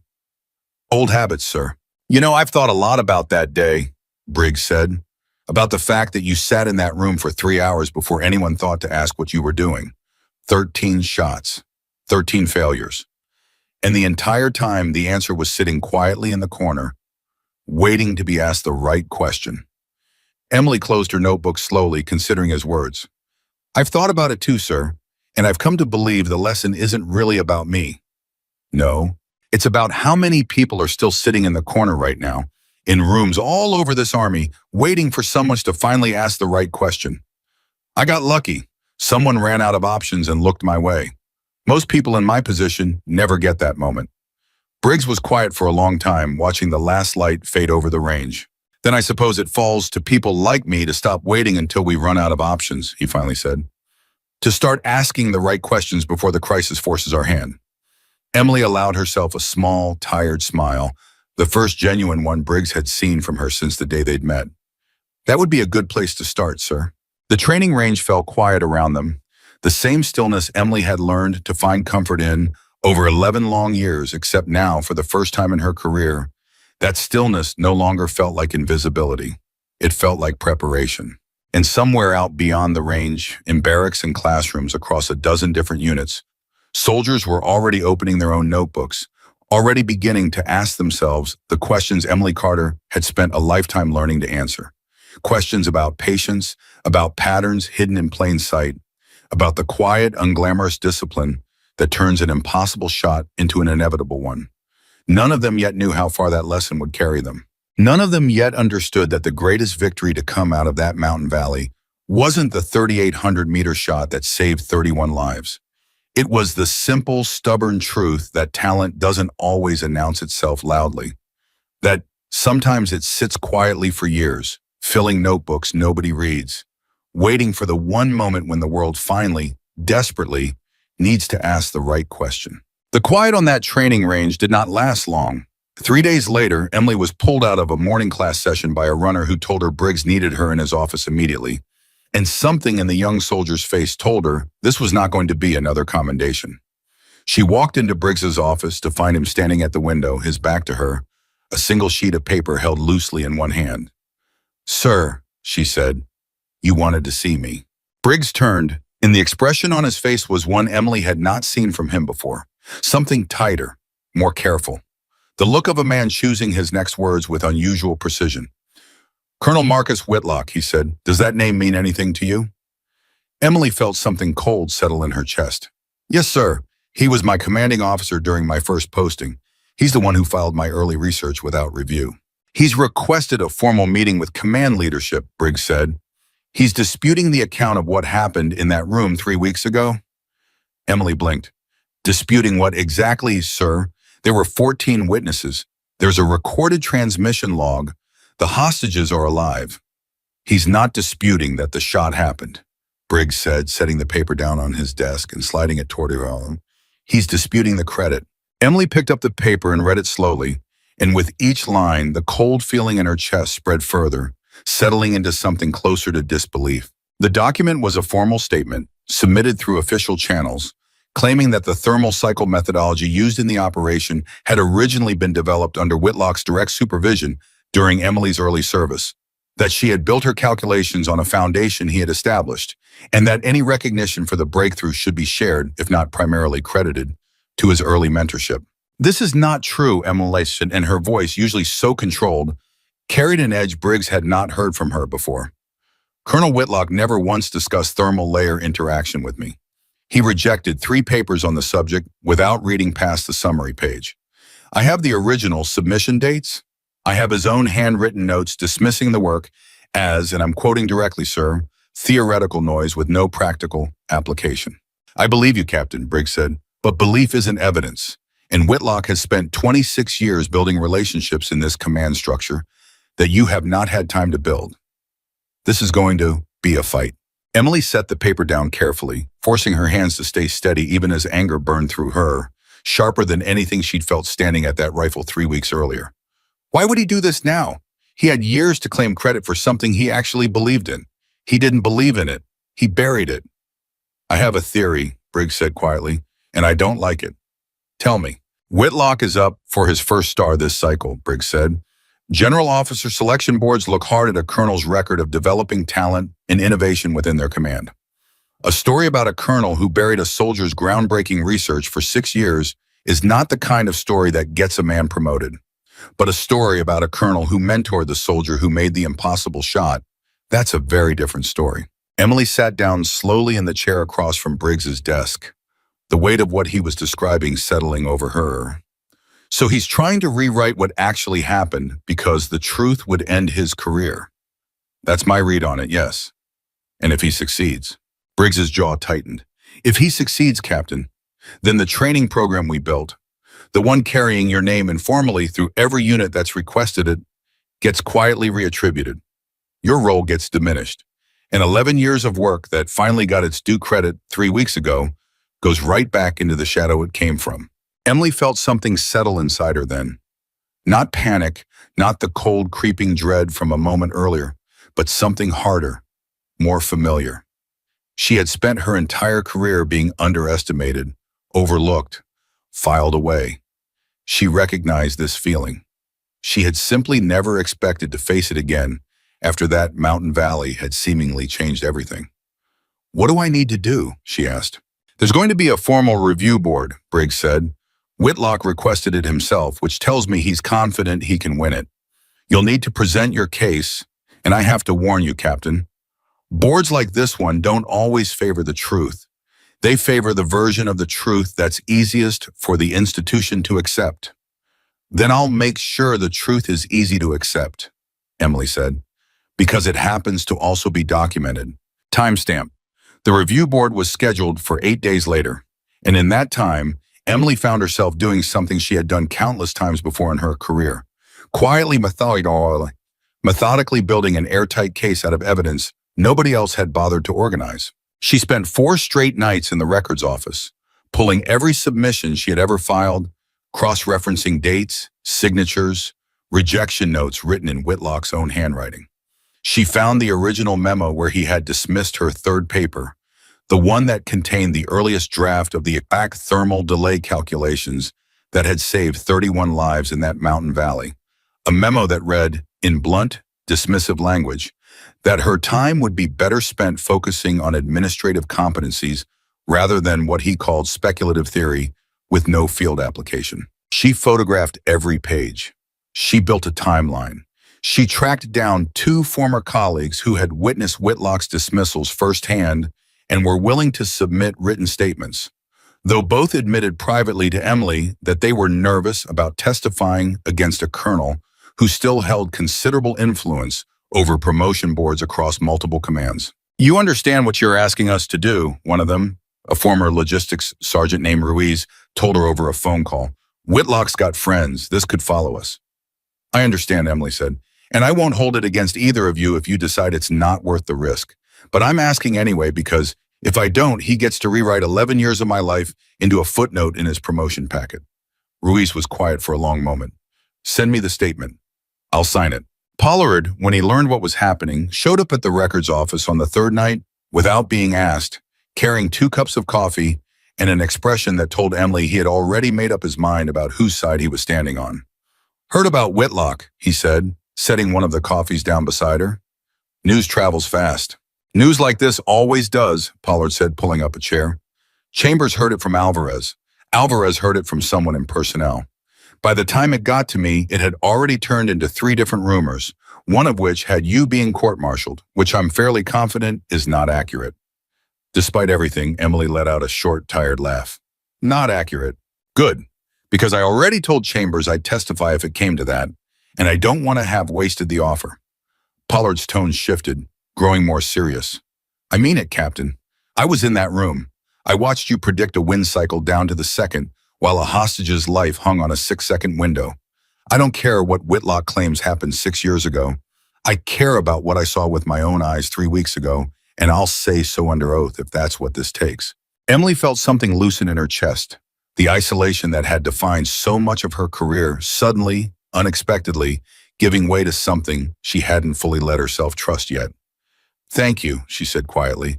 "That actually means more than you probably realize." "I think I realize exactly how much it means," Pollard said. "You spent 11 years with nobody in your corner. I'd like to be the first name on a much longer list." By the 5th night, the list had grown considerably. Chambers submitted a statement describing his own failed attempts and the moment Emily's analysis had changed the entire trajectory of the operation. Okafor, despite his earlier skepticism, wrote a statement so thorough and detailed that Briggs later told Emily it read less like testimony and more like an apology letter that happened to also contain admissible evidence. Even Whitfield, still visibly embarrassed about his false alarm during the operation, insisted on contributing a statement describing exactly how Emily had corrected his mistake in real time without ever making him feel small for making it. Diaz went further still, pulling the original communication logs from the operation and cross-referencing timestamps to prove definitively that Emily's calculations had been developed and communicated live, in real time, with no possibility of prior coaching or preparation from anyone, let alone a colonel who hadn't been anywhere near that command center. "This should be enough," Diaz said, handing Emily a thick folder of compiled evidence on the 6th night. I don't see how any review board looks at this and sides with Whitlock. You'd be surprised what review boards are capable of overlooking when the alternative is embarrassing for the institution, Emily said. But there was less fear in her voice now than there had been a week earlier, replaced by the same disciplined calm that had carried her through the mountain valley. Timestamp. The morning of the review board arrived, and Emily walked into the hearing room to find Whitlock already seated at the far end of a long table, flanked by two aides, his uniform immaculate, his expression carrying the confident ease of a man who had spent decades learning exactly how institutions protected their own. He looked up as she entered, and for just a moment, something flickered across his face, not quite recognition, not quite respect, something closer to the mild irritation of a man forced to deal with an inconvenience he had assumed would never resurface. "Captain Carter," he said, his voice smooth and unbothered, "I want you to know I have nothing but admiration for what you accomplished in that valley. This isn't personal." "It feels personal, sir," Emily said evenly, taking her seat across from him. "You're claiming credit for work you actively rejected 6 years ago." "I'm claiming the mentorship role I provided during a formative period of your career," Whitlock said smoothly.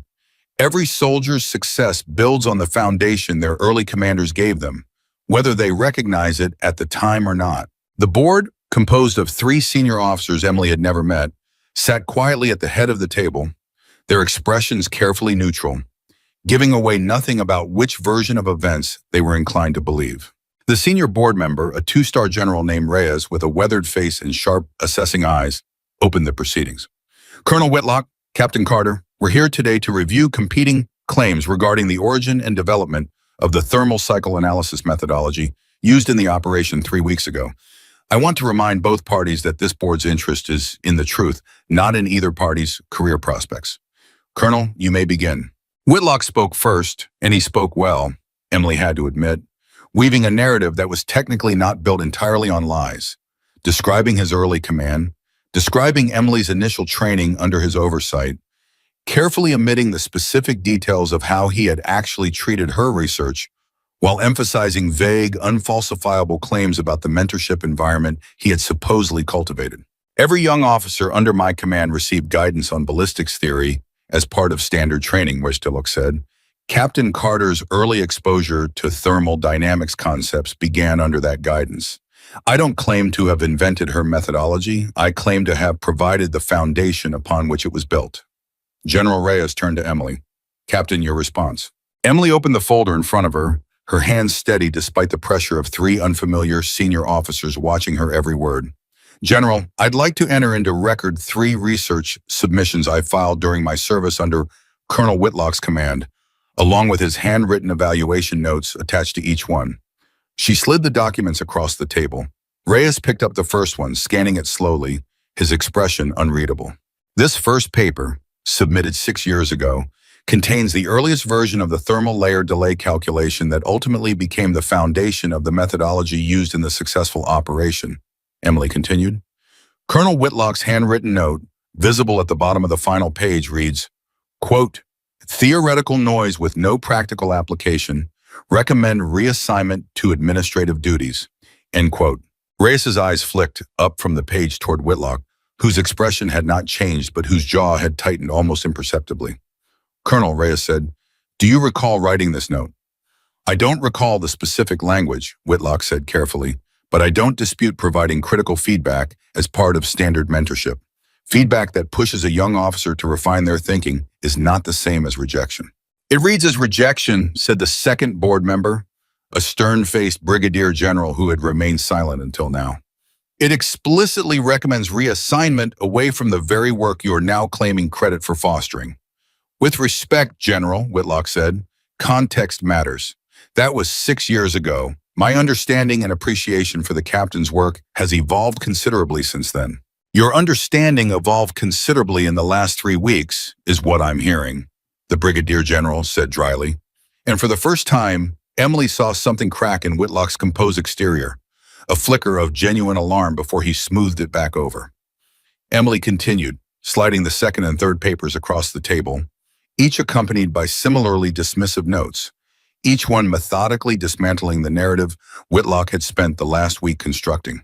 I'd also like to submit written statements from 4 soldiers who witnessed my methodology being developed and applied in real time during the operation, Emily said, along with communication logs proving there was no possibility of prior coordination between myself and Colonel Whitlock, who was not present during the operation and had no communication with anyone in that command center before, during, or after the mission. Reyes accepted the statements, flipping through them slowly, his expression growing more severe with each page. Colonel Whitlock, Reyes finally said, setting the papers down, I have in front of me documentation showing you rejected this methodology on 3 separate occasions, in writing, with explicit recommendations that Captain Carter be reassigned away from research entirely. I also have 4 independent witness statements confirming that the application of this methodology during the recent operation was developed and communicated live, with no involvement from you whatsoever. I'm having difficulty understanding the basis for your claim. Whitlock's composure, so carefully maintained throughout the hearing, finally began to slip. General, I think it's important to consider the broader context of institutional mentorship, the way early command environments shape. Colonel, Reyes interrupted, his voice sharpening into something that left no room for further deflection. I've reviewed enough evidence in the last 20 minutes to understand exactly what happened here. You dismissed this officer's work for 6 years, and now that it's saved 31 lives and earned national attention within command circles, you're attempting to retroactively insert yourself into a success story you actively obstructed. I find that deeply troubling and, frankly, unbecoming of an officer with your record. The room went very quiet. Whitlock's aides exchanged a brief, uncomfortable glance.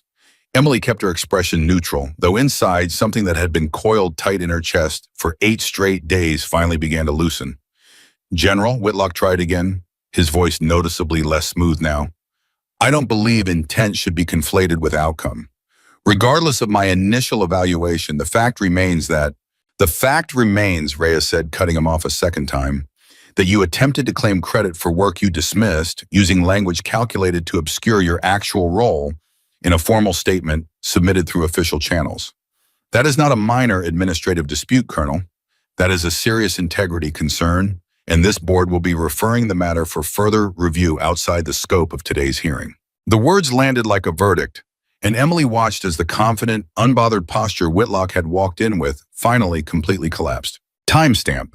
The hearing concluded less than 10 minutes later, the board unanimously affirming that the thermal cycle methodology belonged entirely to Emily's independent research and development, with no contribution from Colonel Whitlock at any stage.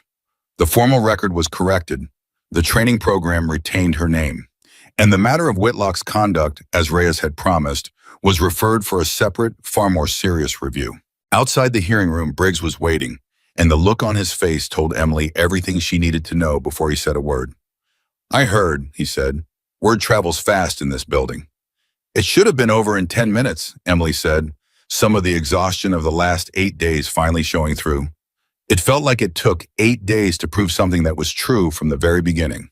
That's usually how it goes when someone tries to rewrite the truth instead of just accepting it, Briggs said. But you handled it exactly the way you handled that valley. Patient, methodical, undeniable once the evidence was laid out. I had help this time, Emily said, thinking of Pollard's coffee, Chambers' statement, Okafor's apology disguised as testimony, Diaz's meticulous timeline. I didn't do this one alone. No, Briggs agreed, a small, genuine smile crossing his face for the first time since this whole ordeal had begun. And maybe that's the real difference between the woman who sat in that corner 3 weeks ago and the woman standing in front of me now. It's not that your work changed, it's that you finally stopped having to prove it by yourself. Word of the hearing's outcome spread through the base even faster than word of Whitlock's initial claim had. Chambers found Emily later that afternoon in the training range, a wide grin on his face that he made no effort to hide. Heard Whitlock walked out of there looking like a man who just watched his own promotion packet catch fire, he said. That's roughly accurate, Emily said. And for the first time in over a week, she allowed herself to laugh, a real laugh, unguarded and tired and relieved all at once. You know what this means, Chambers said. Every soldier on this base is going to hear exactly what kind of colonel spends 6 years burying a researcher's work and then tries to steal credit for it the moment it saves 31 lives. That's not a story that goes away quietly. I'm not interested in destroying his career, Chambers, Emily said. I just wanted the truth on the record. I know, Chambers said. That's exactly why everyone in this building is on your side. You didn't ask for revenge, you just asked to be believed. Turns out that's a lot more powerful than revenge ever could have been. Okafor approached a few minutes later, standing a little more stiffly than usual, the way he always did when something weighed on him that he hadn't quite figured out how to say. Captain, he said, I want you to know, writing that statement was the easiest thing I've done in this uniform in a long time. After everything, after doubting you in that room, after watching you prove every one of us wrong in the best possible way, standing up for you when someone tried to steal that from you felt less like an obligation and more like finally paying a debt I owed. You don't owe me anything, Sergeant, Emily said, echoing the same words she'd told him weeks earlier. Maybe not, Okafor said, but I'm still glad I got the chance to pay it anyway. Timestamp. In the weeks that followed, the training and program Emily had built continued to expand, now operating under a level of institutional protection it had never had before. Briggs personally ensuring that no future commanding officer would ever again have the authority to bury research the way Whitlock had buried hers. But something else had shifted too, something less official, but no less significant. The soldiers who trained under her no longer approached her methodology as a curiosity to be tested or a fluke to be explained away. They approached it as a discipline to be mastered, a body of knowledge built by someone who had earned every ounce of authority behind it. Twice over now, once in that mountain valley and once in a hearing room where the truth had very nearly been stolen out from under her. Late one evening, sitting alone in the records office where she had spent so many exhausting nights building her case against Whitlock, Emily found herself looking through her original notebooks one more time, the same pages that had once been dismissed as theoretical noise, now serving as the foundation for a training curriculum being taught across multiple commands.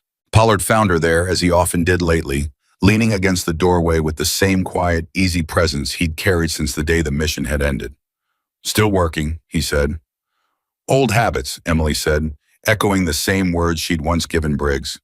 You know, Pollard said, stepping into the room, I've been thinking about something Whitlock said in that hearing, about every success building on some foundation someone else provided. He was lying, Emily said. He was lying about himself being that foundation, Pollard said. But he wasn't entirely wrong about the principle. You didn't build any of this alone, Captain. Not the shot in that valley, and not the hearing that just protected it.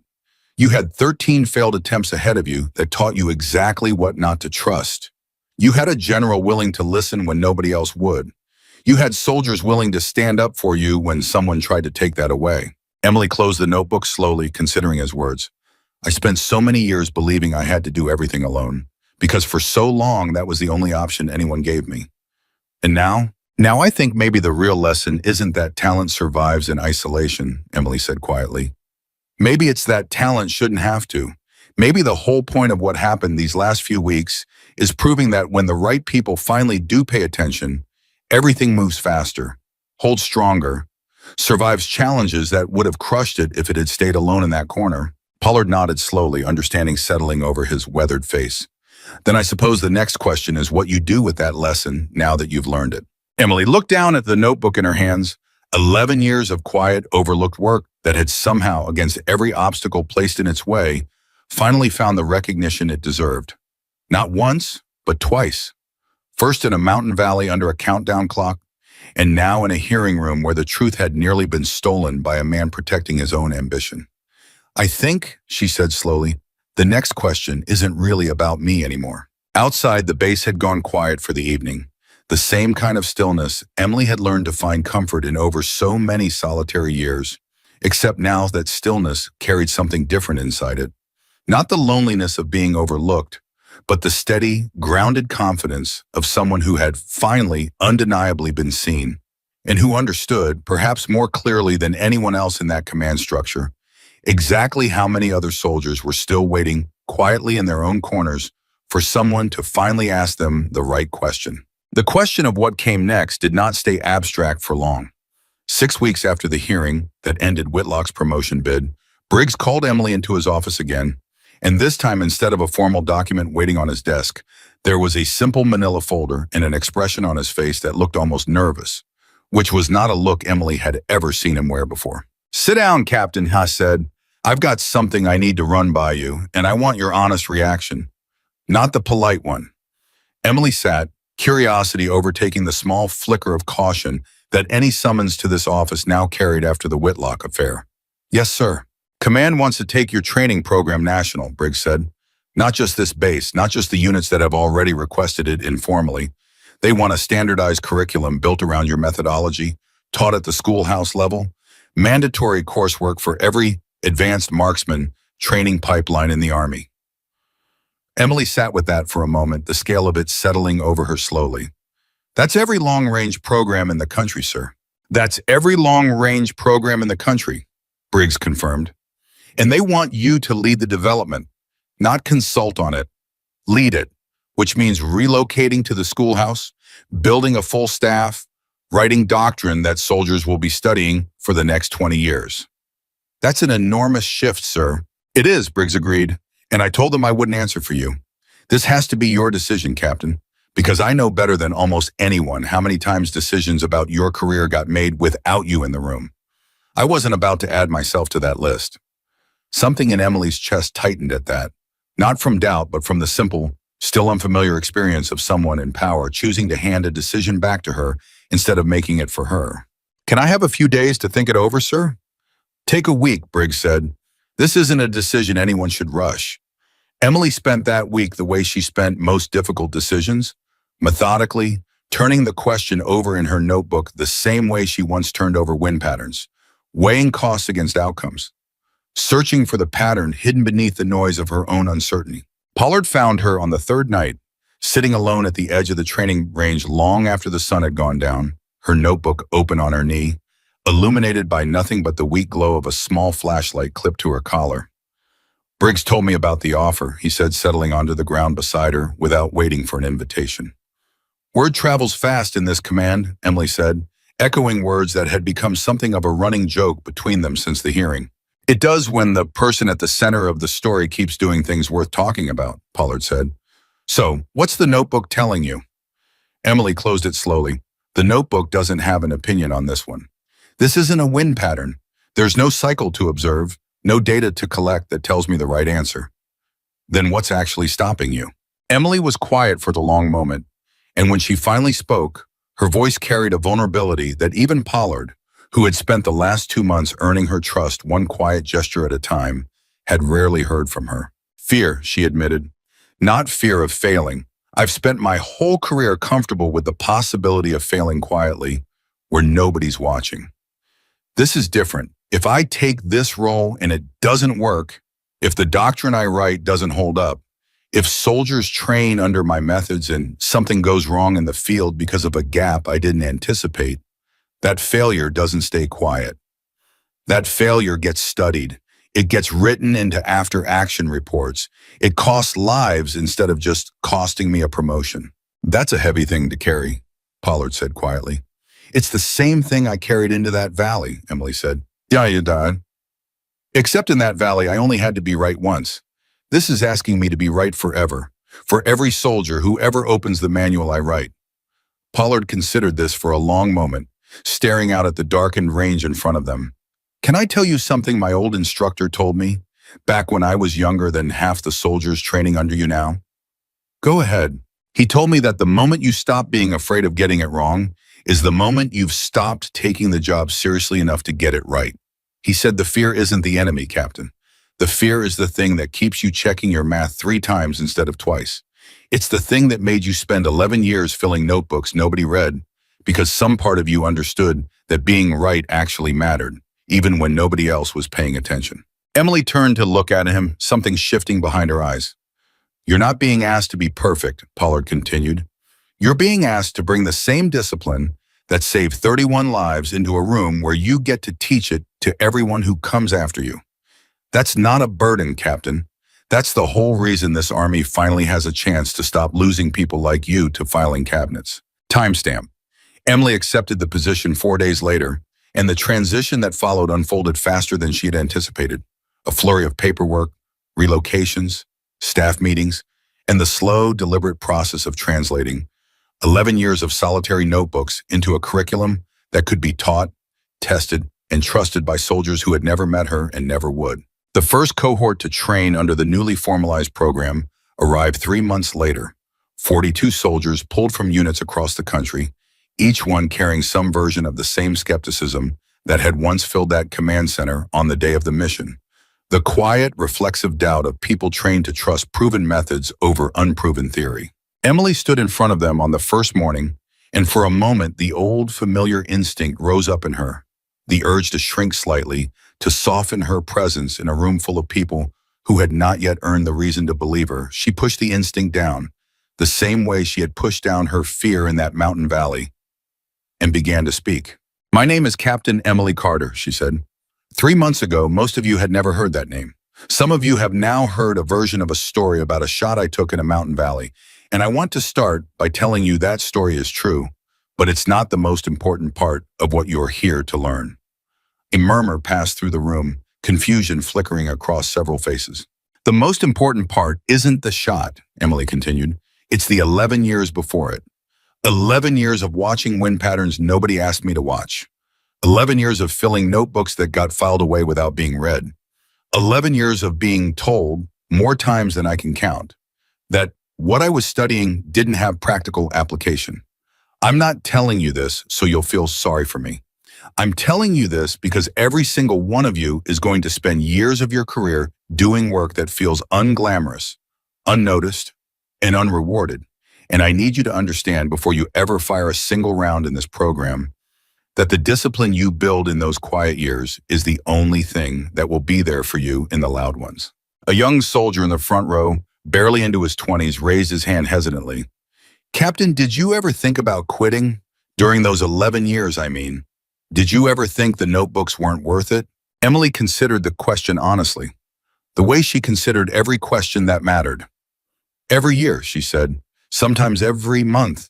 There were entire seasons where I genuinely believed the work would never matter to anyone but me. But I kept filling the pages anyway, because somewhere underneath the doubt, I believed the patterns I was seeing were real, even if nobody else was ready to see them yet. That belief is not the same as confidence. Confidence is easy when people are cheering you on. What I'm asking you to build in this program is something harder. I'm asking you to build conviction, the kind that survives silence." The room was quiet after that, the kind of quiet that carried weight instead of emptiness. And Emily understood, standing there in front of 42 soldiers who had come from bases across the country, that something had already begun shifting, not because of anything dramatic, but because for the first time in most of their careers, someone was telling them the truth about what this work actually demanded. Timestamp. The program's first major test came 4 months into the curriculum, when a request arrived from an active deployment overseas, a long-range operation eerily similar in its impossible parameters to the mission that had started everything.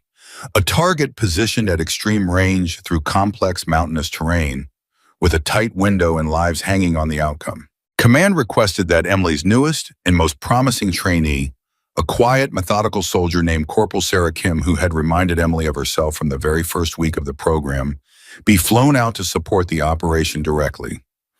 Emily stood in the operations room as the request came through, and for a moment, old fear rose up in her chest, sharp and immediate, the terror of watching someone she had trained step into the exact kind of moment that had once nearly broken her. "She's ready," Briggs said, standing beside her, reading the hesitation on her face with the same clarity he'd learned to read in her since that first day.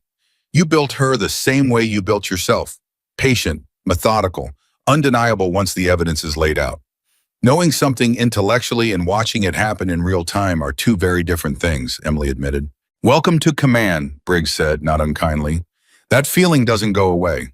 You just learn to carry it without letting it show."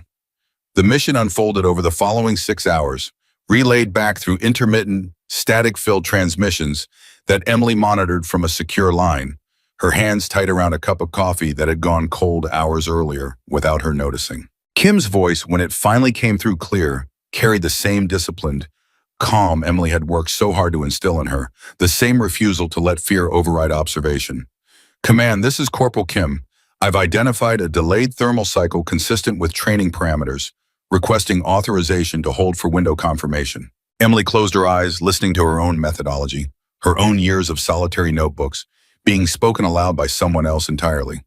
Someone who had learned to see the invisible architecture of wind and mountain the same way Emily once had. Except this time, She hadn't had to learn it alone in 11 years of silence. She had learned it in 4 months. Guided, supported, believed in from the very beginning. Authorization granted, the operator on the line responded. Proceed at your discretion, Corporal. The transmission went quiet for nearly 90 seconds, the exact length of the cycle Emily had first identified in that mountain valley so many months earlier. And in that silence, Emily found herself gripping the edge of the console, every instinct in her body reaching across the distance toward a soldier she couldn't touch, couldn't guide, could only trust. Window confirmed, Kim's voice finally came through, taking the shot.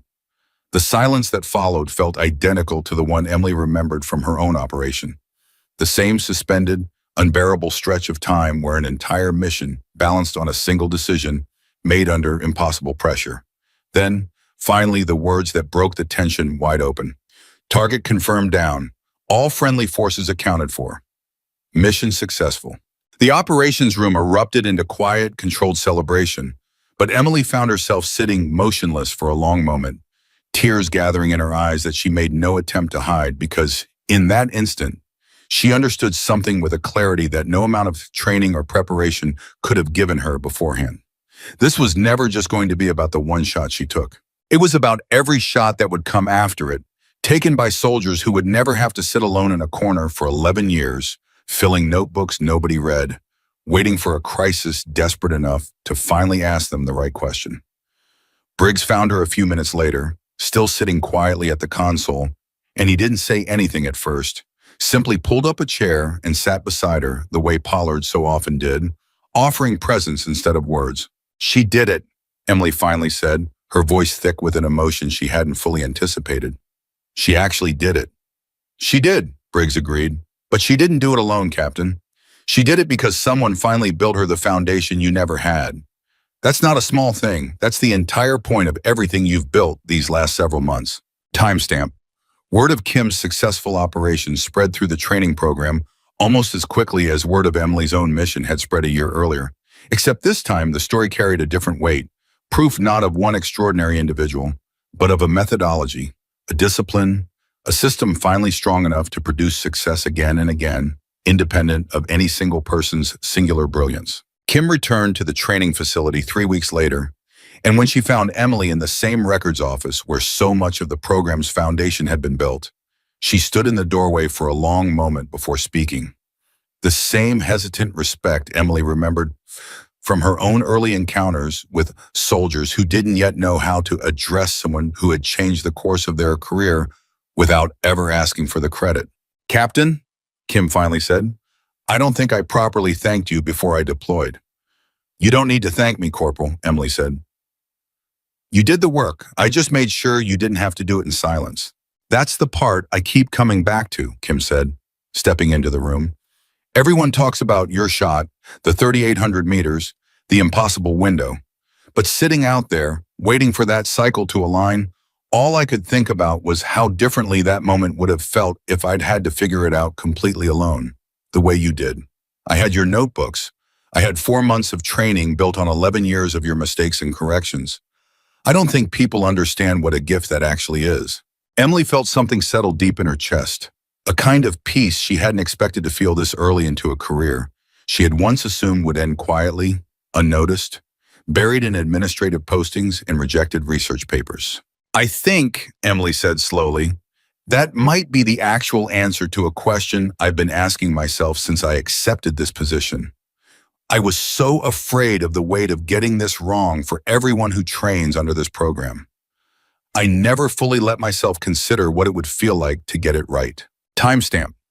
Over the following year, the program Emily built continued to expand, its methodology no longer treated as an unconventional theory, but as established doctrine, taught not just to snipers, but eventually incorporated into broader artillery and long-range targeting training across multiple branches of service. Colonel Whitlock's career, meanwhile, quietly ended in early retirement following the extended review that had been referred after the hearing, a fact that Emily learned about secondhand and received with far less satisfaction than she might have expected a year earlier.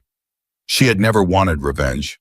She had only ever wanted the truth to hold, and once it had, she found she had little appetite left for watching anyone's downfall, even a man who had spent 6 years actively working against her. What she found herself caring about instead, increasingly, was the growing list of soldiers who passed through her program, each one carrying some version of the same story she once had, some quiet talent overlooked by a system that hadn't yet learned to look for it in the right places. She built into the curriculum something no formal military training program had ever explicitly required before, a mandatory review process ensuring that any soldier's independent research or theoretical work be read, evaluated, and formally responded to within 30 days, regardless of rank or posting. A policy that Briggs championed all the way up the chain of command, citing Emily's own buried papers as the clearest evidence anyone in that structure had ever seen for why the policy mattered. The policy became known, informally at first, and then in official training documentation, as the Carter Standard, a name Emily still found faintly uncomfortable every time she heard it, though she had long since stopped correcting people who used it, understanding finally that the discomfort was simply the residue of 11 years spent believing her work didn't deserve a name attached to it at all. On the one-year anniversary of the mission, Briggs invited the original team back together, the same soldiers who had stood in that command center watching 13 shots fail, before a woman nobody had thought to ask finally changed everything. Chambers arrived first, now serving as a senior instructor within Emily's own program, having spent the last year building a career around teaching the exact methodology he'd once doubted enough to volunteer ahead of. Okafor came next, quieter than before but steadier, carrying himself with the confidence of a man who had learned the hard way the value of questioning his own assumptions before questioning someone else's competence. Whitfield arrived with Alvarez, the two of them still occasionally trading jokes about the false alarm that had nearly cost the operation its perfect timing, though the jokes had long since lost their sting and become instead a kind of shared, hard-won camaraderie. Diaz came in scrubs, having transferred to a medical support role, but making the trip anyway, unwilling to miss the anniversary of a mission she still described as the most important night of her career. Pollard was the last to arrive, and when he found Emily standing near the edge of the training range where their most important conversations always seemed to happen, he carried 2 cups of coffee, the same gesture that had marked the beginning of a friendship neither of them had expected, but both had come to rely on deeply. 1 year, he said, handing her the cup. 1 year, Emily agreed, taking it, looking out over the range where dozens of new soldiers were currently working through drills built on methodologies she had spent 11 solitary years developing. You know what I keep thinking about, Pollard said. What's that? That night, right before the shot, when Whitfield thought the target had moved. You didn't just have the composure to keep going. You had the composure to explain, clearly, calmly, exactly why he was wrong, without ever making him feel stupid for speaking up. I've thought about that moment more than almost anything else from that night, because that's the moment I understood you weren't just going to make one impossible shot. You were going to spend the rest of your career making everyone around you better at making shots of their own. Emily was quiet for a moment, watching the soldiers below run through drills she had built from scratch. Soldiers who would never know the particular loneliness of 11 years spent filling notebooks. Nobody read, because the system that had once ignored her had finally, permanently changed. I used to think the shot was the whole story, she finally said. The 3,800 meters. The impossible window. The moment everyone finally saw what I'd been capable of the whole time. But I don't think that's the real story anymore. What's the real story? Emily looked at him, and for the first time since that long, impossible night in the mountain valley, her expression carried none of the guarded caution that had defined so much of her career. The real story is that talent doesn't need a crisis to matter, she said. It only needed someone to finally ask the right question before the crisis arrived. I got my answer the hard way, in a room where 13 people had already failed and 31 lives were running out of time. Every soldier training on that range right now is going to get their answer a different way, because we built something strong enough that they'll never have to sit alone in a corner for 11 years, waiting for someone to notice them. Briggs joined them a few minutes later, watching the same drills unfold below, the quiet satisfaction of a man who had spent his career learning, sometimes too late, exactly how much talent his own institution had once been capable of losing. You know, Captain, he said, I think about that day more than I probably should. 13 failures. A general standing in a room asking a question he genuinely believed had no answer left to give. And the whole time the answer was sitting quietly in the corner, waiting. I think about it too, sir, Emily said, but I've stopped thinking about it as the story of one impossible shot.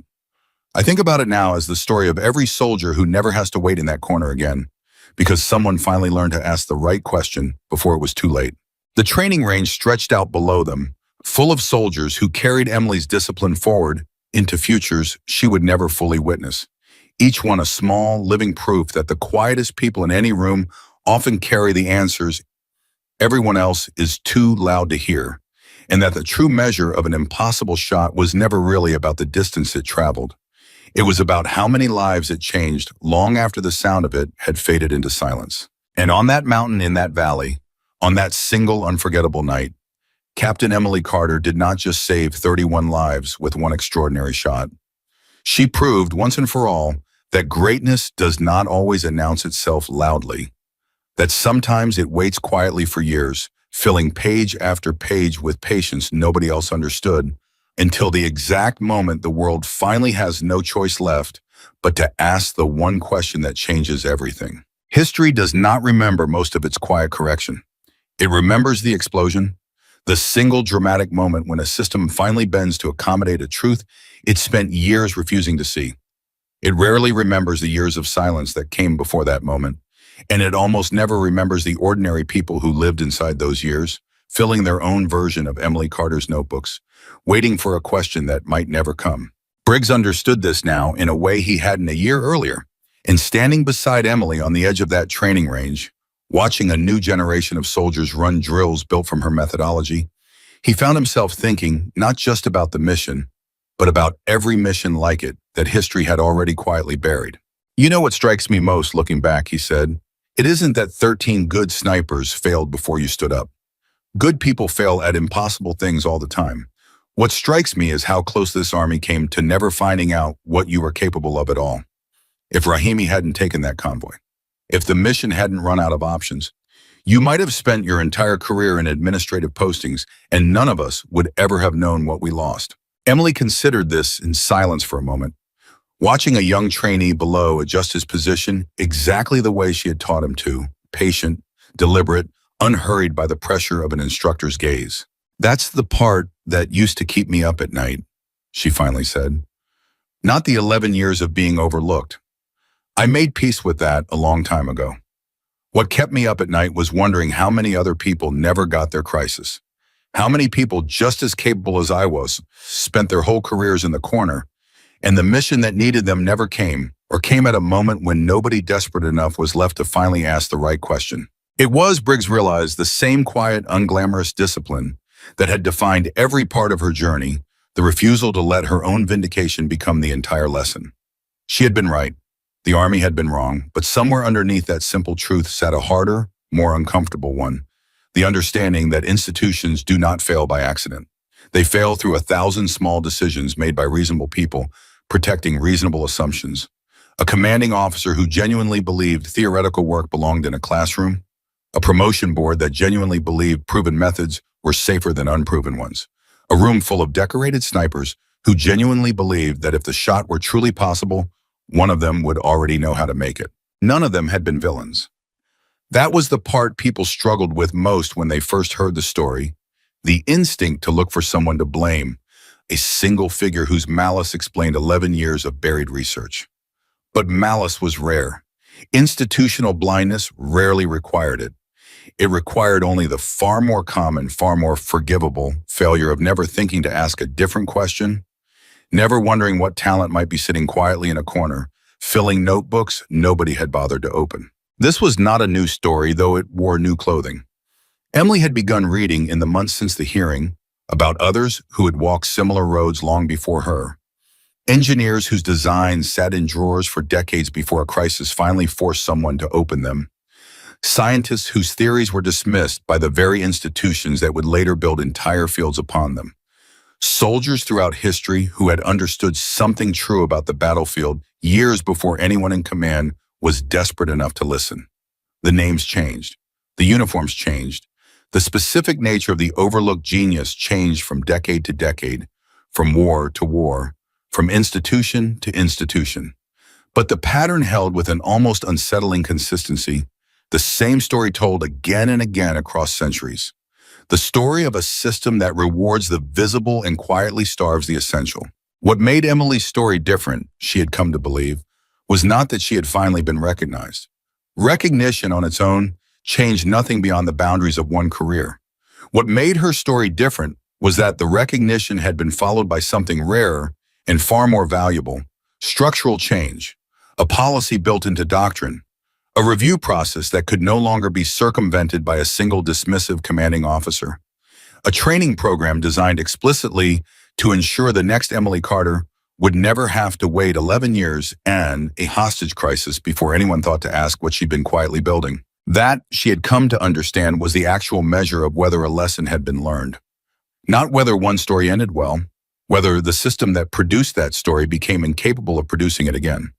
Pollard, listening to this reflection one evening, months after the anniversary gathering, offered a thought that stayed with Emily longer than almost anything else said to her that year. "You know what the old military historians always talk about when they study turning points in warfare," he said. "It's never really the weapon. Everyone remembers the weapon, the rifle, the tactic, the single decisive maneuver that won the battle. But if you actually read the history closely, the weapon was almost always available long before anyone used it decisively. What actually changes the outcome of a war isn't the invention of something new. It's the moment someone finally has the courage to trust something that already existed but had been dismissed, ignored, or misunderstood by everyone who came before."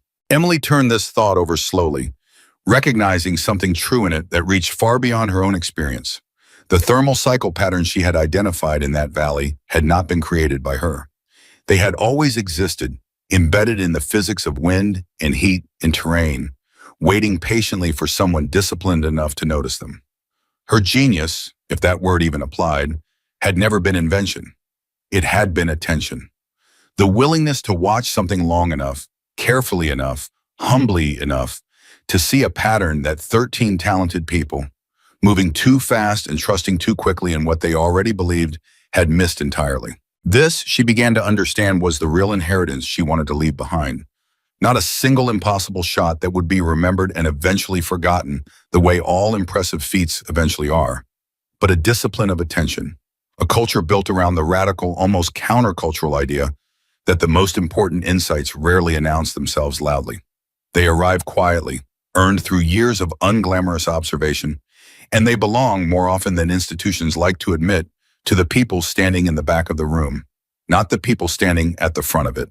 There was a kind of moral clarity in this that Emily found herself returning to again and again as her program continued to grow, a clarity that extended far beyond the narrow world of long-range marksmanship. Every institution, she had come to believe, military or otherwise, carried some version of the same blind spot, some tendency to mistake confidence for competence, volume for value, visibility for worth.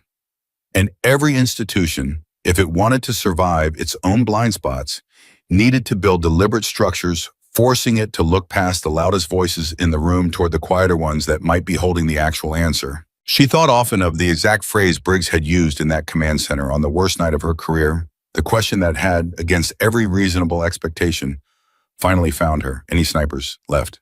It was such a small question.